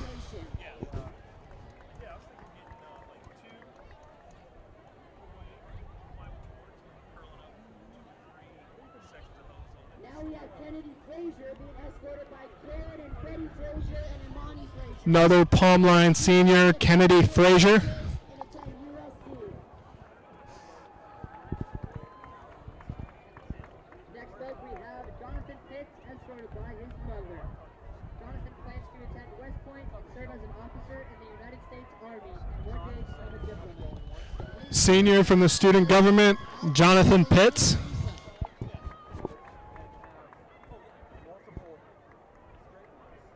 Now we have Parker Bays being escorted by his mom, Casey Bays, and his niece, Lincoln Lilly. He would like to attend the Arizona State University, pursue a career as a doctor, and his studio crush is the one and only Russell Engel. Another student government senior, Parker Bays. Next up, we have Courtney Buckwalter, escorted by her parents, Matt and Kristen. She plans to attend Utah State University and become a travel nurse, and then The next senior to be honored is Courtney Buckwalter. the one and only Walter Ferris.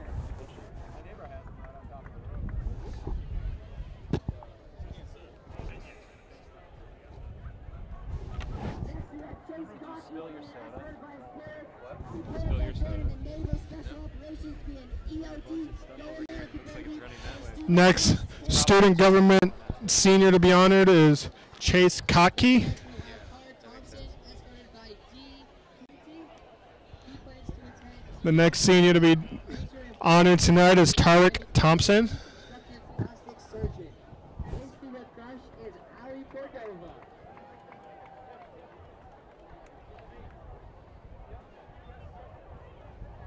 Next we have Chris Miller, the lady killer, being escorted by Tom Jackson and Jerry The next senior to be honored tonight is Chris Miller. Arizona State University with the Dogs, and his most embarrassing high school moment is the elevator debacle. Next up we have Nikki Super, escorted by her sister Kelly Super. The next student government senior to be honored is Nikki Suckle. Authority. I want everybody to know that she will miss all her friends, and her student crush is Ethan Da Silva. Next we have Haley Gray being escorted by Brandon Mary Gray. She would like to study nursing at The next senior to be honored is Haley Gray. her student crush is Gray, aka Claire Sauer. Next up, we have Issa Russell, escorted by her parents. She plans to go to the U of A and study finance. #bear down. Her student crush is David Dorame.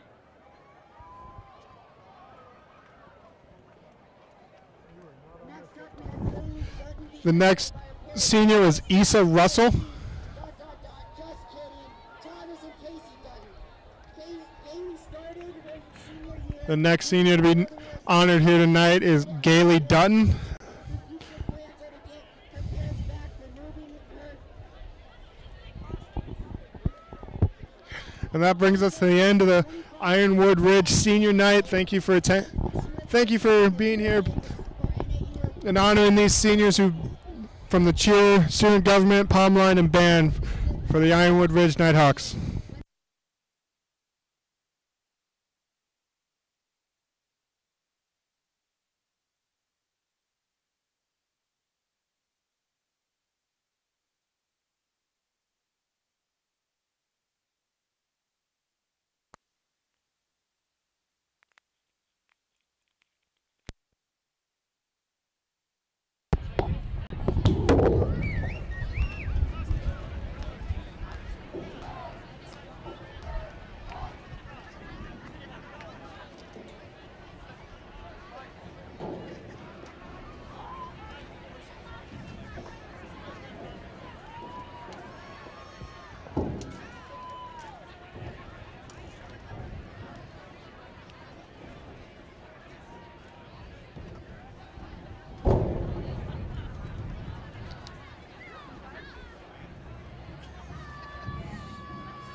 Financial investments are very important, but so are the investments of time, patience, and encouragement our young athletes receive from their coaches, teachers, and mentors.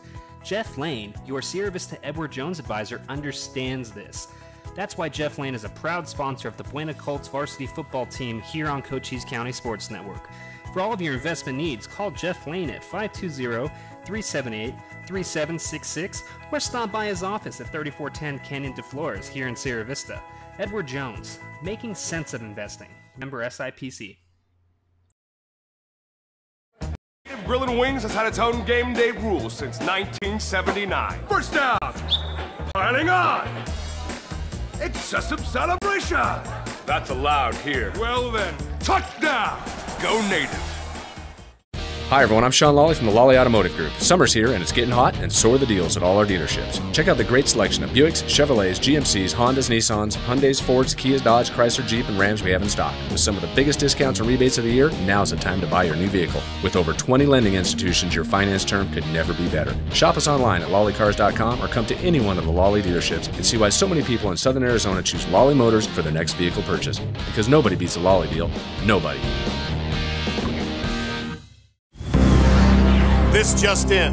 Who really owns your electric company? The answer is you. SSVEC is a cooperative owned by its members with benefits of ownership like all profits are eventually returned to members who can also vote in board elections and call on energy experts for free energy audits to help you cut energy costs. So who really owns your electric company? We do. Sulphur Springs Valley Electric Cooperative, owned by those we serve. Financial investments are very important, but so are the investments of time, patience, and encouragement our young athletes receive from their coaches, teachers, and mentors. Gina Lane, your Sierra Vista Edward Jones financial advisor, understands this. That's why Gina is a proud sponsor of the Buena Colts varsity football team right here on Cochise County Sports Network. For all of your investment needs, call Gina Lane at 520-459-1488 or stop by her office at 49 North Coronado Drive in Sierra Vista. Edward Jones, making sense of investing. Member SIPC. Levi here with Cochise County Sports Network to tell you about Lights Out Family Fun Center. If you are looking for affordable fun for the whole family where you don't have to drive to Tucson, then look no further than Lights Out. With 18 holes of indoor miniature golf, jumping castles, pool tables, dartboards, air hockey, 2 party rooms, and so much more, all under a sea of black lights. Now for a limited time, mention Cochise County Sports Network for 10% off your visit. Lights Out Family Fun Center. They're family owned, they're family friendly, they're family priced. Located at 101 East Wilcox Drive. What are you waiting for?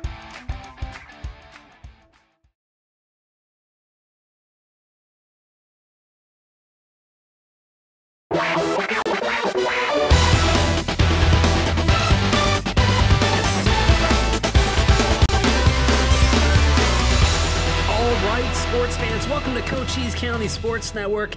Tonight's live broadcast brought to you in part by Lawley Automotive Group for all your new and used car needs.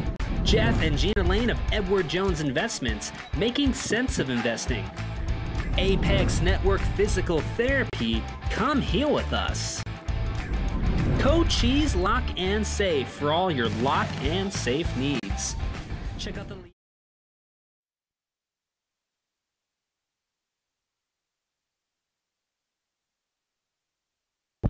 And we're back here for second half coverage of the Ironwood Ridge Nighthawks against the Buena Colts as the Colts are set to receive the second half kickoff, and Bryant takes it about the 5-yard line. Looking for a little bit of room, and he pushes it out to 27-yard line. That's where this half will start. And that first half ended with the Colts on a great drive. 7 plays, 70 yards, getting in there for that tying scores, tying this game up at 14-14 going into half. We'll see what kind of offensive strategy Coach Thomas comes out with, as that drive was really stapled by the passing attack, getting that big over-the-top play to Garrick. But then at the end of the day, they stuffed it in on the back of Caleb Bryant. So we'll see what kind of attack they go with here as Bryant, Gio, and Jones are in the backfield. And that's a bad snap, and Gio gets back to it. And there'll be a loss of 10 on the first play of the second half.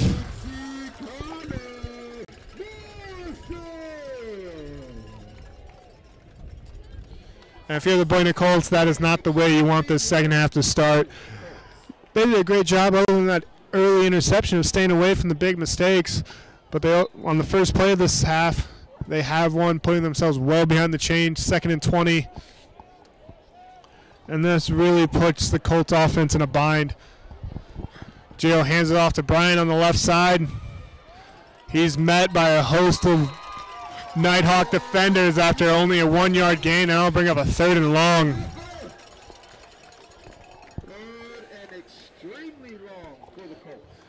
We'll see how aggressive Coach Thomas wants to get here on this first 3rd and long of the second half. It's clearly a passing situation if you're trying to pick up the first down.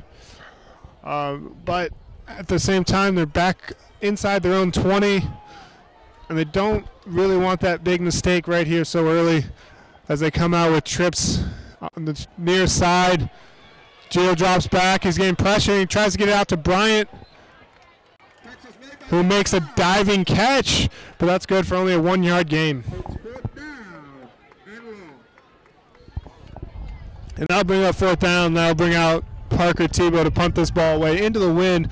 So this will be, the Nighthawks are going to get some great field position here unless Parker can come up with just a heck of a kick as the wind's gusting probably around 10 to 15 miles an hour. And that's not the start the Colts wanted to this half. They wanted to keep that offense on the field for a little bit, grind that clock a little bit the way they did to end the first half. But unfortunately, they're going to have to kick the ball away here, and their defense is going to have to come out and try to put a stop to that Nighthawk running attack.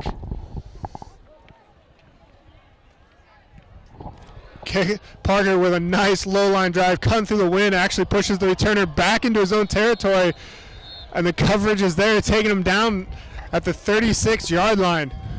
And that is more than great for the Boyne Colts, as Parker was able to hit it low and hard, getting it through the wind, bounces in front of the returner for another 10 yards.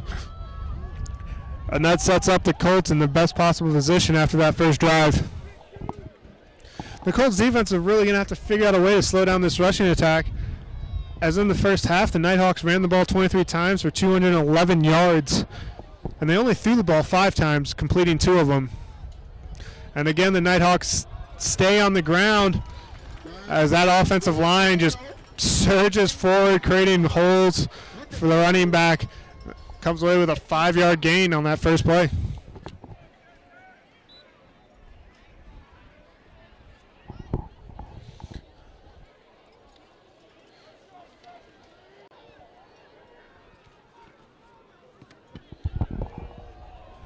And Octavio keeps it up the middle, as he's been the most lethal weapon for the Nighthawks here tonight. And he shows it again there, busting out an 8-yard run for the first down.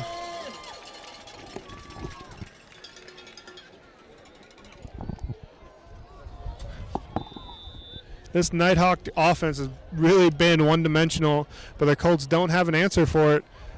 Except that's been a good answer all night, is the bad snap. But Octavio again is able to corral it and come away with a very positive play on what should have been a broken play.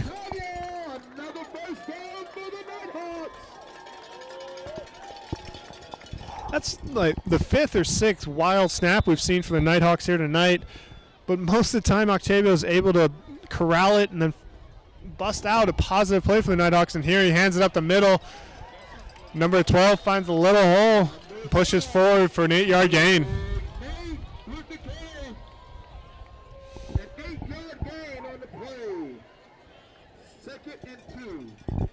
The Colts defense are going to have to find a way to get this Nighthawk offense off rhythm and behind the chains, as the Nighthawks right now are just doing exactly what they want to do, keeping the ball on the ground and pushing forward for 8-10 yards of play, and that's another 8-yard gain for the Nighthawks, setting up a first down.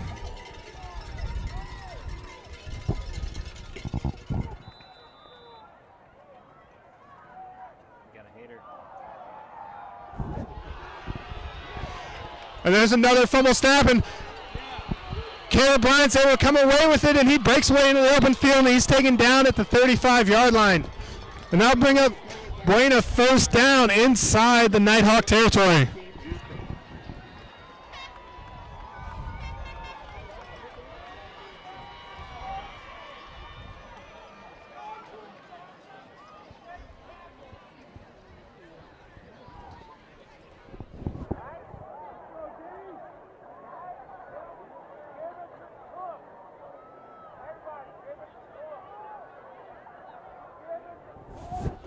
And that'll bring out the Buena Colts for their second drive of the second half. Hoping to be a little bit more successful than that first one.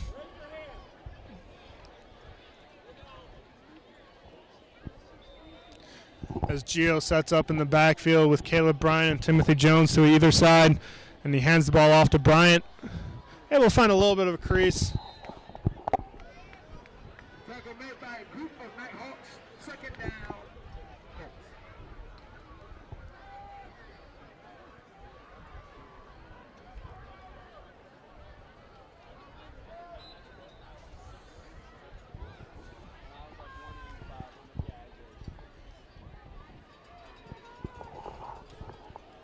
The Colts come out with a 3 wide receiver set. Timothy Jones to the right of Gio. Motioning Brian in the backfield, pitches it to him, and he's going to be taken down for a loss of 4 on the play.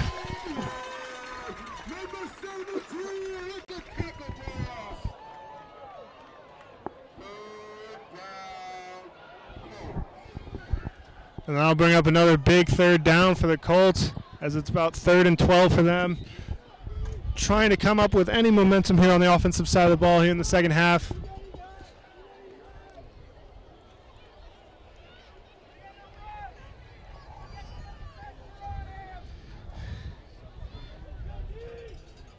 Gio and Jones are in the backfield, trips up top. Gio's looking to throw it, but he's under pressure quickly, and he gets away from the first guy. And Gio's able to turn a negative play into a positive play as he's able to get back to the line of scrimmage and then gain 2 yards on what should have been a 6 or 7 yard sack.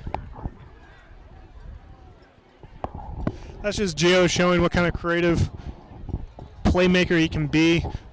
He had a free rusher. He made that guy miss.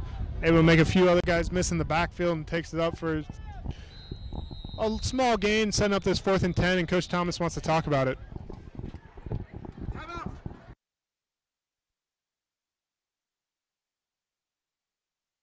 I'd like to take this time to thank some of our sponsors.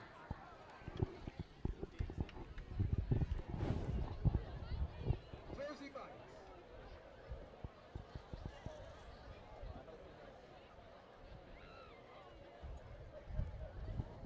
Inferno Group. Integrity Automotive. Jim Click Automotive. Jim Miller State Farm. Jimmy Weeks. Christian Anderson State Farm. Lifestyle Spectrum PLLC.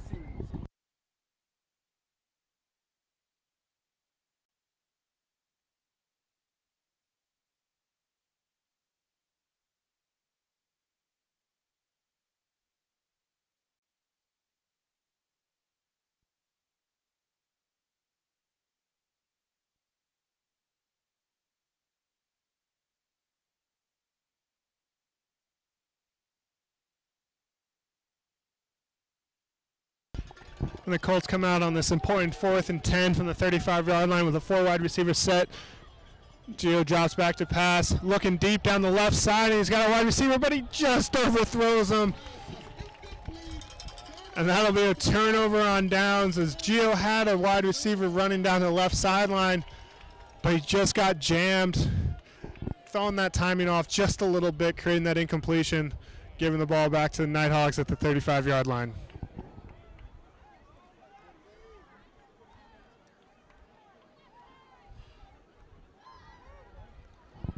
And that'll bring this Nighthawk rushing attack back on the field. And really the only defense the Colts have had to it all night has been the bobbled snaps.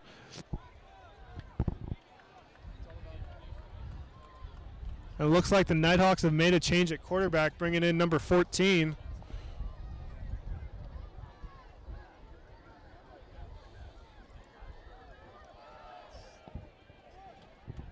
And that goes up the middle for a 9-yard gain. That's number 12, Big Nate, with the 9-yard curve. The Nighthawks' new quarterback is number 14, Fabian Figueroa, as he gives it off to number 12 up the middle, who just powers his way for another 5-yard gain.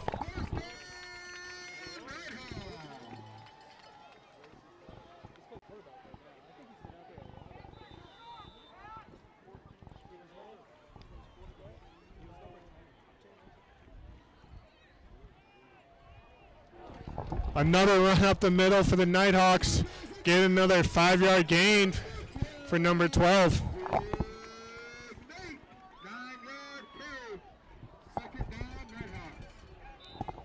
And even with this new quarterback, the Nighthawks haven't changed their approach at all. Running up the middle. Another handoff to number 12 up the middle, and this time he's met at the line of scrimmage, held to a 2-yard gain. But that's good enough for a Nighthawk first down.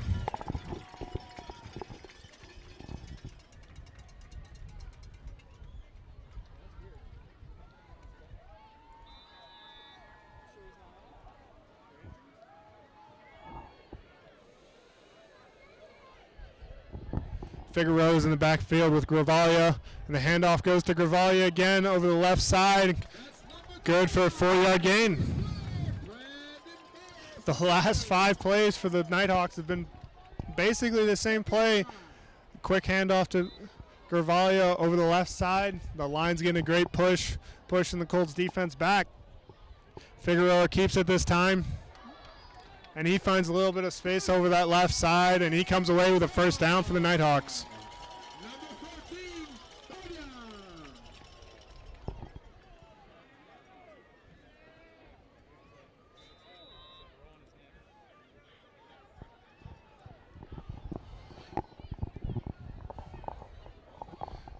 Figueroa rolls out to the right, and he gets pressured and lets it go, and that's going to be too high for his intended receiver as he is pressured by number 7 of the Colts, forcing that high throw. And that's the first 0 gain play for the Nighthawks on this drive, setting up a 2nd and 10.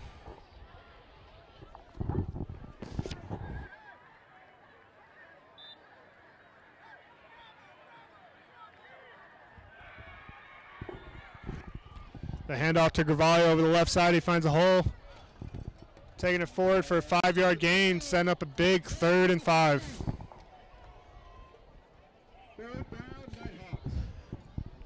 The Nighthawks aren't being creative. They aren't trying to disguise what they're going to do. They're just going to keep running the ball until the Colts prove they can stop it. And here I expect them to do the exact same thing, give it to Gravalia up the middle. And he takes it over the left side, and Colts come away with a stop after 4 yards, set up a 4th and short. Gabe Chavez is saying hello to you.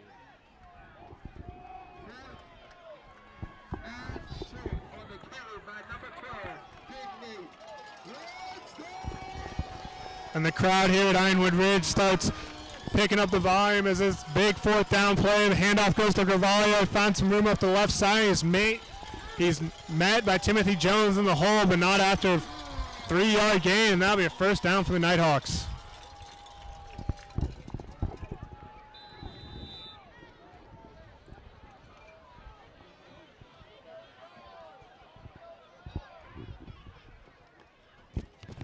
Another handoff to Gravalia over the left side, but this time the defensive line does a great job of clogging it up, taking him down for just that short gain.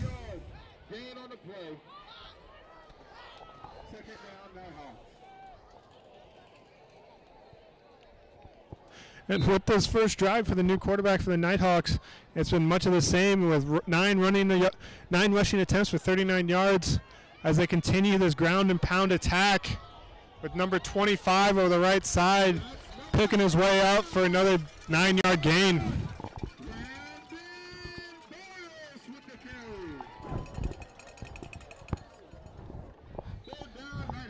This is a very methodical drive for the Nighthawks, controlling the line of scrimmage, controlling the clock. Again, giving it to Gravalia over the left side, but he is stuffed in the backfield, and that will be a negative play for the Nighthawks for a 1-yard loss. Set up another 4th down and see if the Colts can get their defense off the field.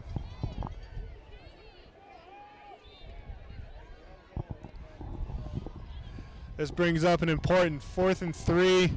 And it looks like the Nighthawks are going to attempt the field goal. It'll be about a 28-yarder for the Nighthawks here. As this is the first time we get to see their kicker attempt anything outside of the extra point range. Snap down, kick is up. And it is good, and the Nighthawks have an 11-play drive for 47 yards, capping with a 28-yard field goal to take the lead, 17-14, with 1:51 left in the third quarter.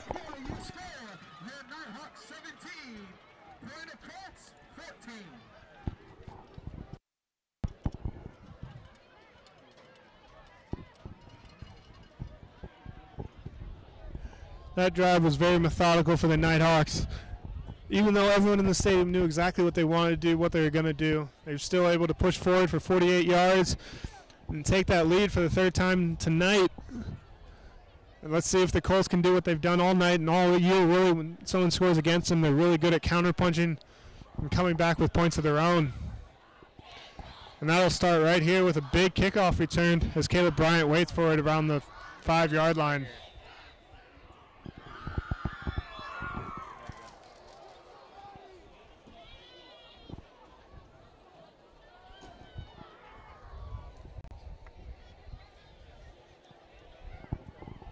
It's a low line drive, and that's going to get all the way to the end zone. The Colts will take over.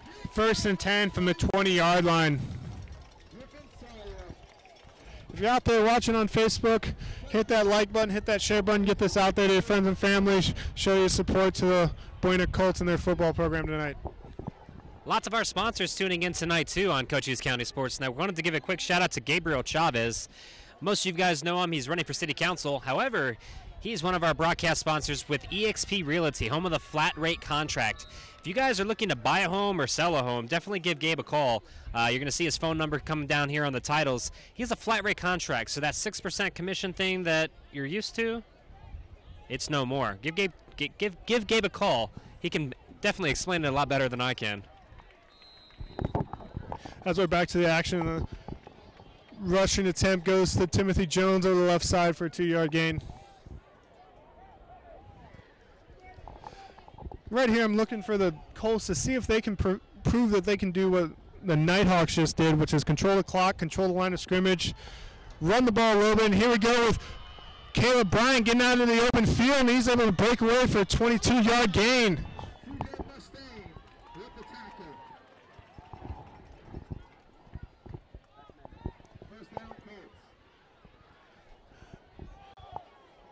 And here the Colts go, doing what they've done all year. When they get hit in the mouth after points are scored on them, they come back, and they're really good at getting points of their own. And they're trying to answer that field goal from the Nighthawks on this drive as Gio lines up with Bryant in the backfield, and Bryant takes the handoff, but he's met right at the line of scrimmage. Number 56, K-Sims, Kyle Simmons with the tackle.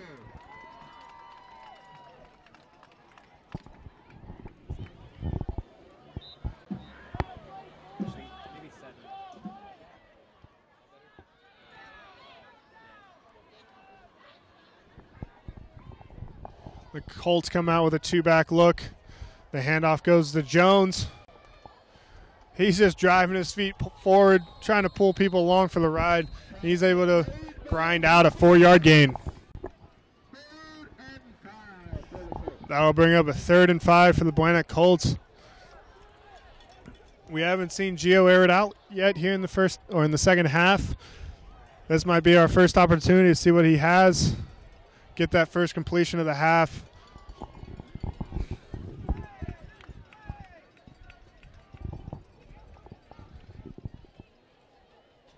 Gets the snap away just before the end of the quarter. It's a reverse to Caleb Bryant. Gio is the lead blocker, and Bryant makes a cut and able to come away with a 12-yard gain as the third quarter comes to an end with the Nighthawks leading 17-14.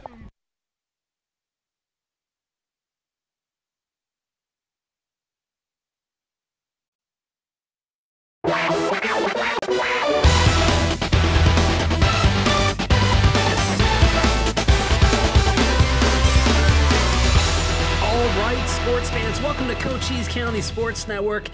Tonight's live broadcast brought to you in part by Lally Automotive Group for all your new and used car needs. Jeff and Gina Lane of Edward Jones Investments, making sense of investing. Apex Network Physical Therapy, come heal with us. Cochise Lock and Safe for all your lock and safe needs. Check out the Leone team of Nova Home Loans, the highest rated lender in Cochise County. SSVEC, owned by those we serve. Lights Out Family Fun Center. Chiricahua Community Health Centers, health for all. And last but not least, eXp Realty, home of the flat rate contract. Tonight we have the boys varsity football team traveling to Ironwood Ridge Nighthawks, live and in full HD, only on Cochise County Sports Network.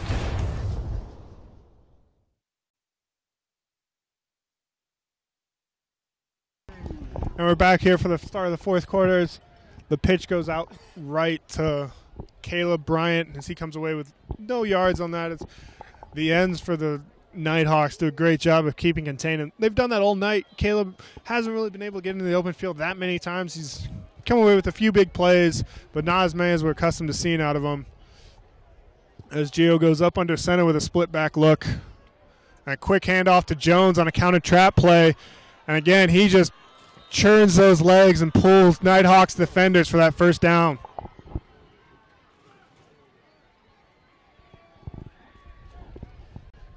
And after that 10-play drive from the Nighthawks, the Colts are proving that they can do similar as they're on their 7th play after 57 yards. Both teams are really just grinding this clock down, flexing their muscles in that running game. Gio with a quarterback sneak, and he comes away with an easy 4-yard gain. That must be a hot read for the Colts. When the center's unguarded, Gio checks to something, and then he just grabs onto his center's belt and lets him pull him along for those yards as we have an injured Colt on the field.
The injured player for the Colts was number 66, James Baez, the starting center for the Colts. It's good to see him get up. With a little bit of assistance, this helps his sideline. We hope he's all right and is able to return to this game a little bit later. That brings us back to the Colts in Nighthawk territory with a 2nd and 5 as they go right to a shotgun snap from the new center, and the handoff goes to Bryant. And he's stopped for a short gain. What are they doing with their clock?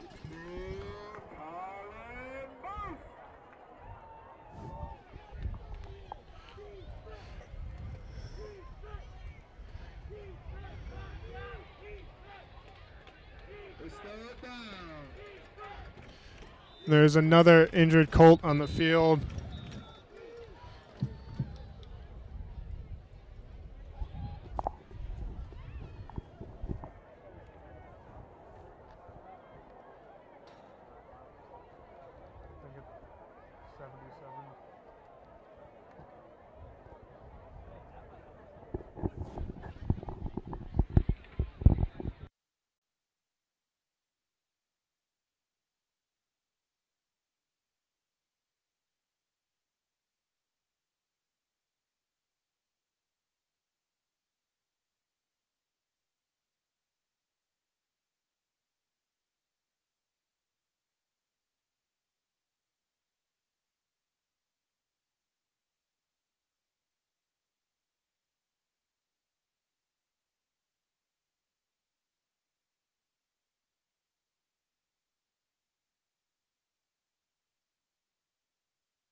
The injured Colt on that play was number 75, Smith, the starting tackle for the Colts.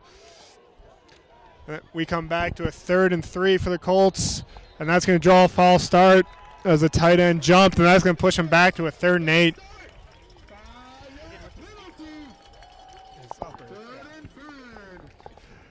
This has been a story all year we've been following with the Colts. They get any sort of momentum on their side, and then they just have a propensity of getting these untimely penalties that push them back behind the chains. And this one is as costly as they get, as it changes a 3rd and 3 to a 3rd and 9.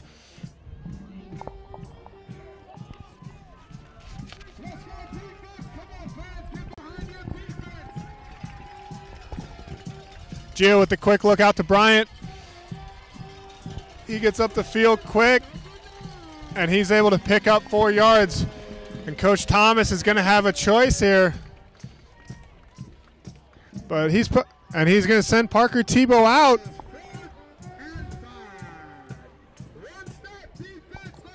I don't know if Parker's coming out to punt it or Parker's coming out to try to attempt this field goal, which would be about a 41-yarder, and it's going to be a field goal attempt from the it's going to be put down about the 30. It's going to be put down at the 31. He's kicking with the wind. Fans are getting crazy, and Parker's kick is up, and it's blocked, and that's going to fall short as a field goal attempt by Parker Tebow was blocked by number 47 of the Nighthawks, and they will take over with 9 minutes and 9 seconds left here in the 4th quarter, guarding that 3-point lead.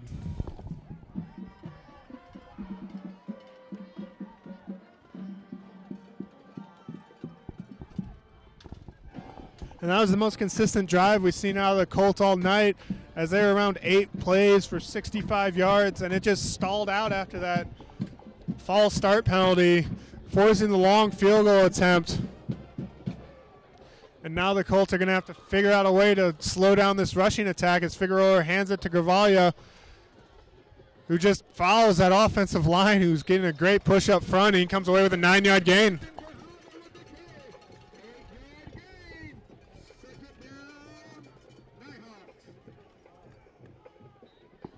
If you just watch the center of that Nighthawk line, they're getting off the ball quick and just pushing the defensive line back for the Colts. And Gravalia is just getting up there and following it and not getting hit till 34 yards down the field. And right there, he picks up another first down for the Nighthawks.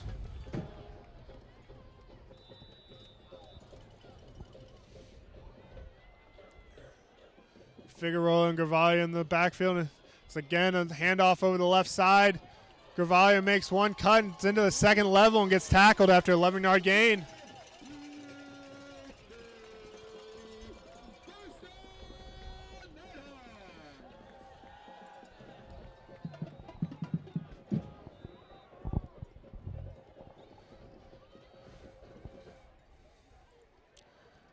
Gravalia again over the left side, but this time he is met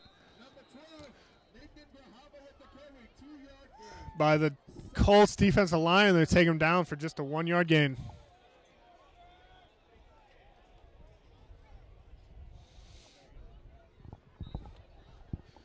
See if the Colts can replicate that stop they just got on first down as it's 2nd and 9. Again, give to Gravalia on the left side.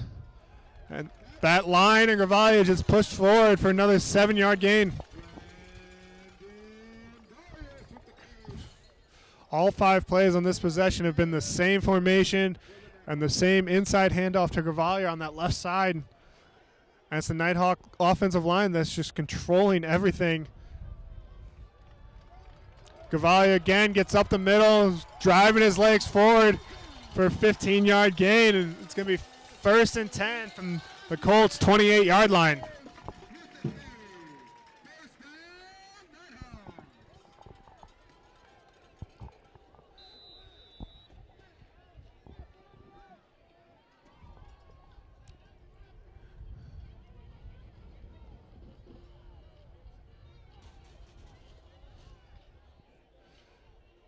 Figueroa actually drops back to pass. He's got a receiver down the backside. And Garrett gets there to break up the pass, and it falls incomplete at the goal line. That's a big stop for the Buena Colts defense. That'll bring up a 2nd and 10.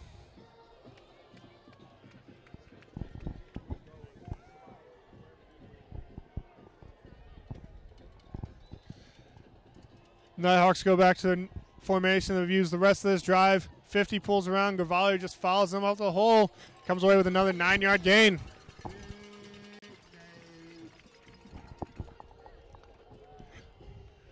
Nighthawks are just using the same formation, same play. Inside handoff to Gavalli, number 50. The right guard for the Nighthawks is pulling around, leading the way through the hole. And so far this drive, the Colts haven't had to answer for it as they pick up another 1st down.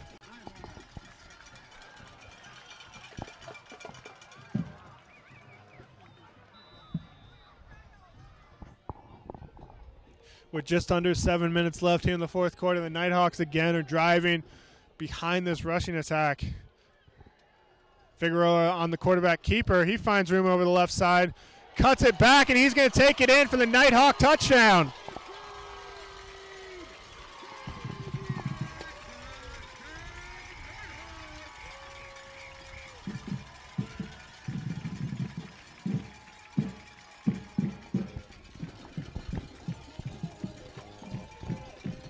And right there, the Nighthawks switch it up a little bit as they've ran the same play for most of that drive, but Figueroa keeps it over the left side. He's able to get into the 2nd level, make a move on the safety, and take it in for the 15-yard touchdown.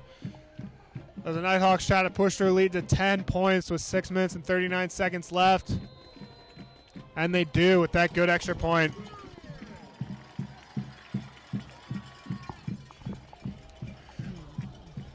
The Colts are really behind the 8 ball now. They got a 10-point deficit with 6 minutes and 39 seconds left in this game. They got to come up with some of that Colts magic. Figure out a way to score twice here in the tail end of this game.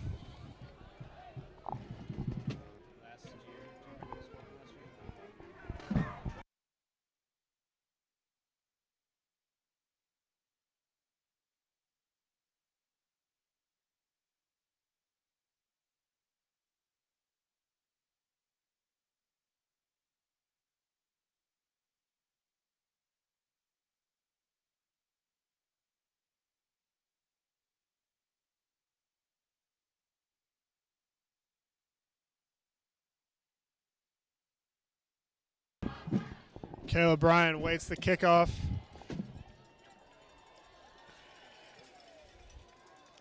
He'll take it around the 6-yard line. He finds a little crease up the middle, and he's pulling people along and gets it out to the 35-yard line for a nice 30-yard return. And a late flag comes in.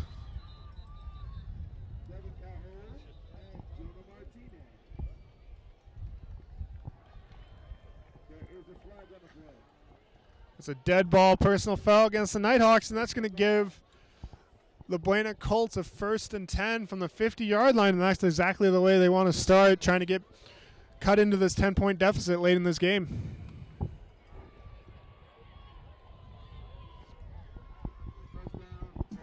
If you're out there watching on Facebook, hit that like button, hit that share button. Get this out there to your family and friends that you're watching this Southern Arizona section game as these two teams, both 2-1 in the section, vie for that 2nd place position that could grant them one of those 8 at-large bids to turn it to the Arizona State playoffs. Colts come out with a 2 wide receiver set. The handoff goes to Bryant. And he's able to find a lot of room over on that right side. He gets forward for a 17-yard gain. The Colts need to score twice in this last 6 minutes, 30 seconds of the game. So big first play, pushing it out for 17 yards. Sign up 1st and 10 at the 33.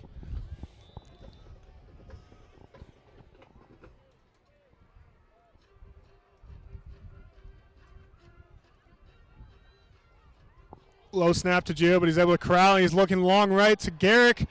He goes up and he makes the catch over 2 Nighthawk defenders. And that'll be good for a Buena Colts touchdown from 33 yards out. Giro to Mandrell Garrick on the 33-yard touchdown reception as Garrick went up over those two defenders, comes down with the ball, making this a one-possession game with 6 minutes, 15 seconds left. And they do a quick snap, and they try to get it back out to Garrick for the two-point play, and that's no good. And it'll stay as a 4-point game.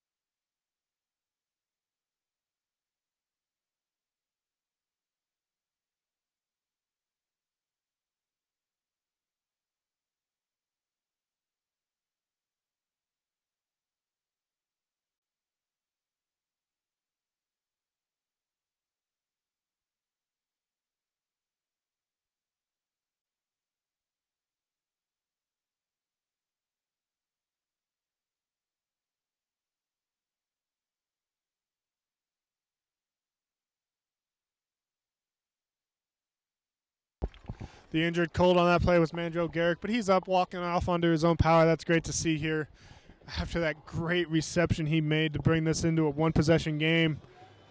The Colts weren't aggressive as they do that swinging gate extra point attempt, and they thought they had the matchup they wanted on the outside. They tried to get it to Garrick for the 2 points, but unfortunately it failed, and that keeps it that they still have to score a touchdown to win this game.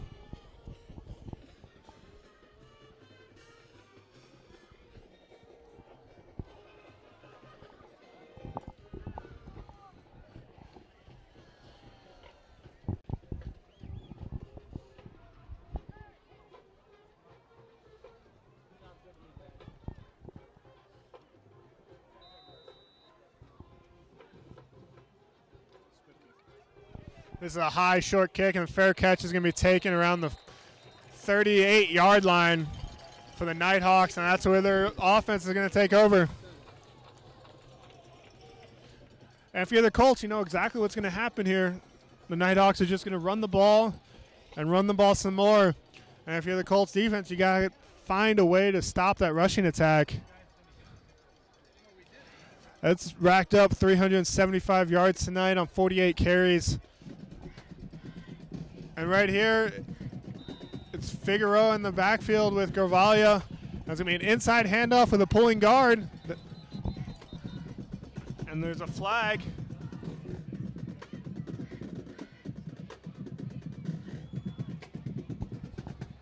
And one of the Nighthawk offensive players was lined up in the neutral zone. That'll push him back 5 yards. And that's huge for the Colts, as that'll set up a 1st and 15 for the Nighthawks.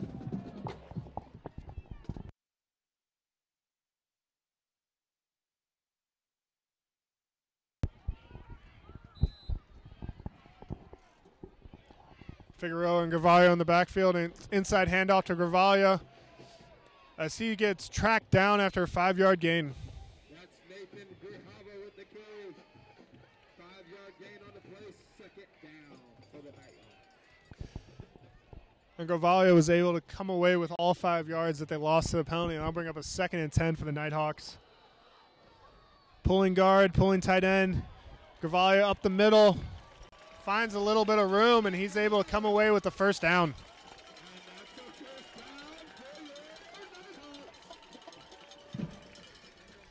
And as that clock continues to run here with 5 minutes and 45 seconds left in the game, you know what the Nighthawks are going to do. They're just going to continue to run the ball up the middle behind their big back.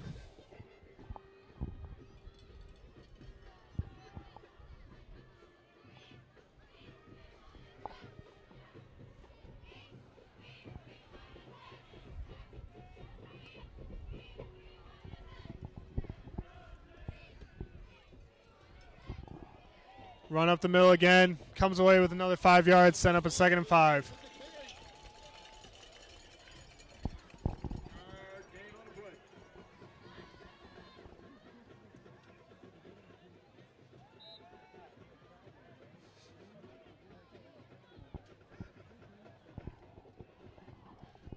Gravali all subs out of the game here for the Nighthawks. They have a new running back in next to Figueroa. As the Colts go with 4 down and then standing up their 2 defensive ends, trying to get as many people into the box as possible. And Caleb Bryant's out there on the island by himself on the one lone receiver. And Figueroa is going to keep it over the right side as he finds a seam, takes it forward for another Nighthawk first down.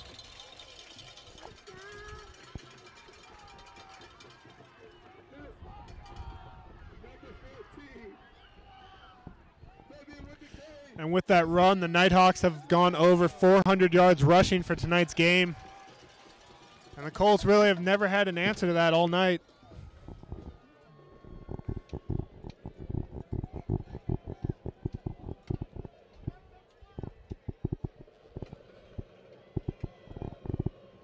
The clock continues to tick down. Under 4.5 minutes left here in the fourth quarter. It's a 4-point game.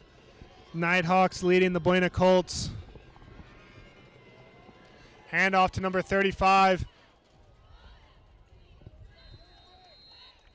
He comes away with a 5-yard gain.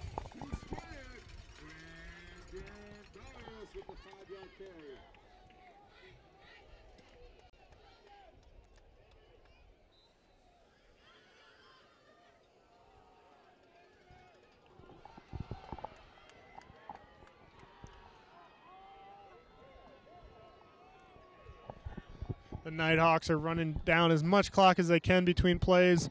The quarterback is looking to that back judge, and once he starts counting off the final 5 seconds of the play clock is when they'll take that snap. And he's actually raising to throw it, and he's got a streaking receiver, but a flag comes out as the receiver was held as the ball came out, and that'll be, we'll see if it's called as holding or pass interference on the Colts corner as he was beat expecting the run. And it will be a 15-yard pass interference penalty on the Buena Colts. I'll give the Nighthawks another first down with 3 minutes and 34 seconds left. I'm very surprised with how aggressive the Nighthawks got right there, as they've been running the ball all night at will, but they were going for the kill shot, going over the top, trying to get the touchdown on that play. And I think it was there if the receiver wasn't held, so the corner made a great play, not giving up that touchdown. But as it stands, that brings up a first down for the Buena Colt, or for the Nighthawks at the Colts 20-yard line. Figueroa keeps it up the middle, and he just follows that offensive line for another 6-yard gain.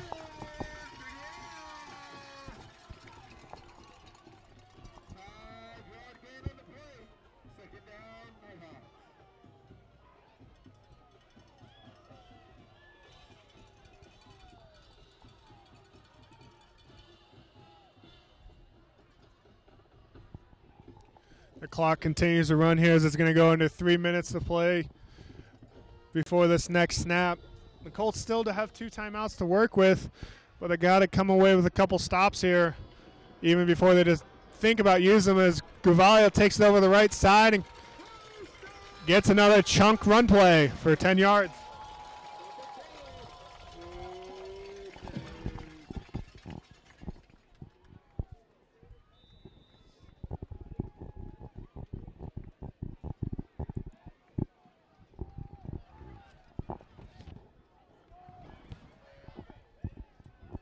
And that sets up a 1st and goal for the Nighthawks around the 6-yard line.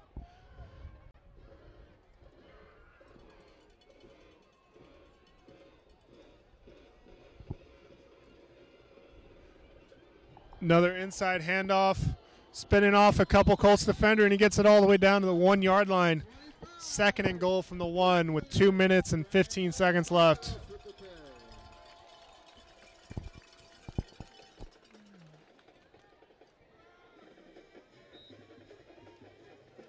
This clock's just continue to run. The Nighthawks are in no rush. They want to run as much time as they can off this before they give the ball back to the Colts. Colts have to pull something out here as it's 2nd and goal from about the 1-yard line. High snap again, but Figueroa is able to corral it, and he takes it in for the Ironwood touchdown.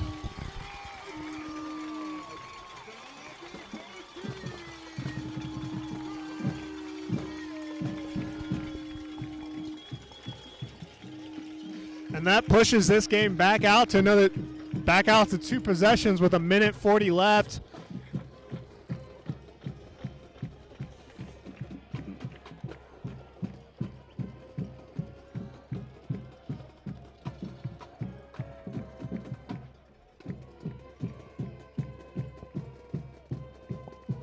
The kick is up, and it is good. And with 1:40 left, the Ironwood Ridge Nighthawks hold a 31-20 lead over the Buena High School Colts.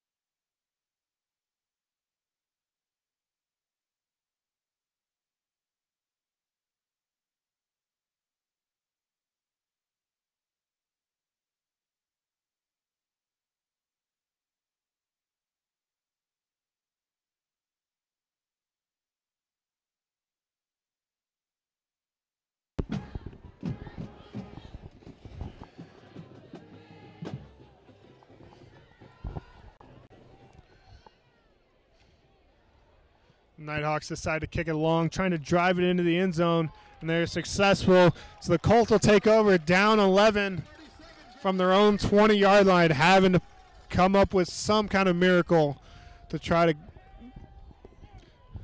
have any chance in this game and stay alive in this Southern Arizona section.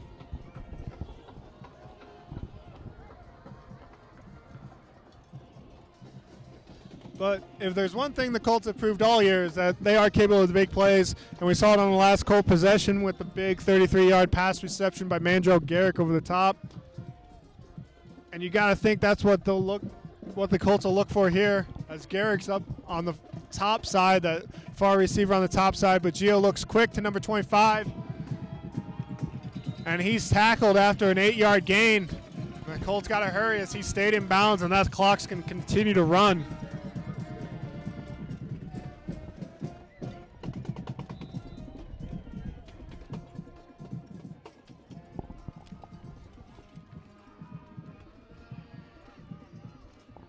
Again, Gio's able to get it outside to number 25, and this time he gets out of bounds. The clock will stop.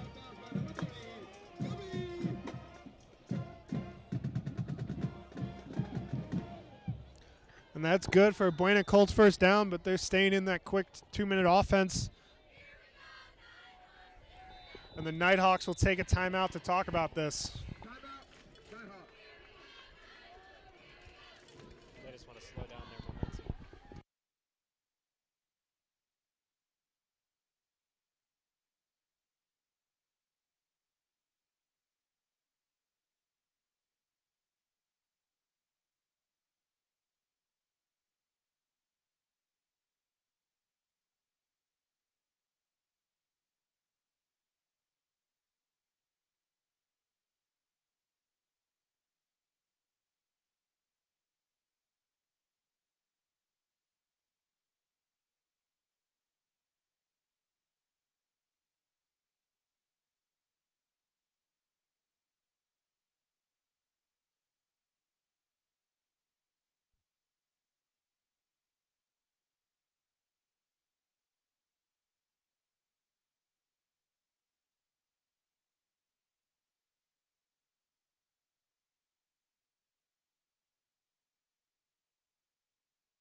And the Colts come out with a 4-wide receiver set, and they're going to hand it to Bryant, who's looking to throw it deep, and he's got Garrick on the right side, and he goes up and is unable to come down with the catch.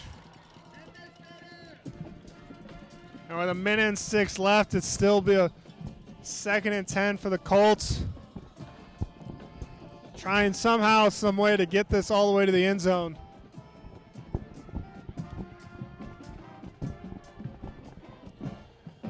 The Colts stay in their 4-wide set with Timothy Jones in the backfield with Gio. Gio's looking right, and he gets it out to Garrick on the comebacker. Breaks the first 2 tackles, and then he's pushed out of bounds after a 13-yard gain. First down, Colts.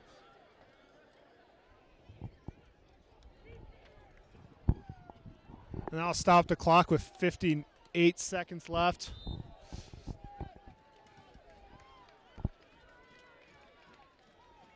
As the Nighthawks have no one in the middle of the field, now the linebackers drop and Gio looks to try to get up. And Gio fumbles the ball, and it looks like the Nighthawks get on it as they'll take over at the Colts 48-yard line.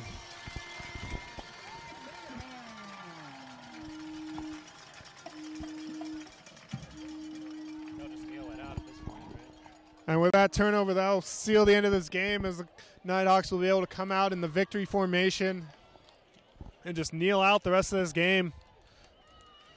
And the Nighthawks will improve to 5-4 on the year and 3-1 in the section, trailing only Cienega. And the Colts will fall to 5-4 on the year, 2-2 in the section, probably in a tie for third behind Cienega and Ironwood Ridge.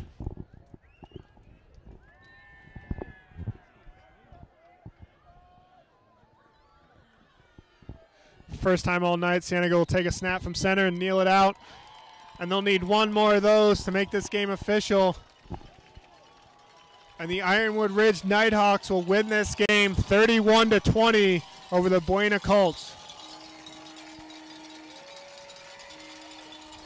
The home crowd's letting the team hear it, as they know what a hard-fought game this was between both teams.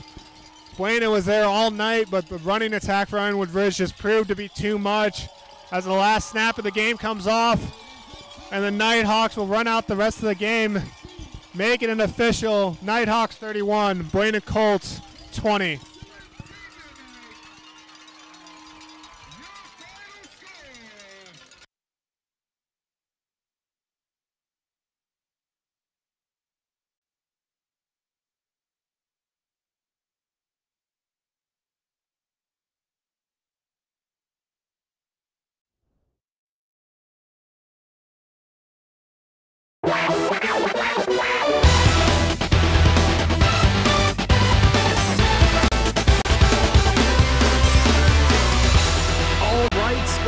Welcome to Cochise County Sports Network.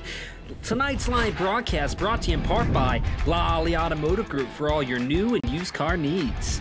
Jeff and Gina Lane of Edward Jones Investments, making sense of investing. Apex Network Physical Therapy, come heal with us. Cochise Lock and Safe for all your lock and safe needs. Check out the Leone team of Nova Home Loans, the highest rated lender in Cochise County. SSVEC, owned by those we serve. Lights Out Family Fun Center. Chiricahua Community Health Centers, health for all. And last but not least, eXp Realty, home of the flat rate contract. Tonight we have the boys varsity football team traveling to Ironwood Ridge Nighthawks. Live and in full HD, only on Cochise County Sports Network.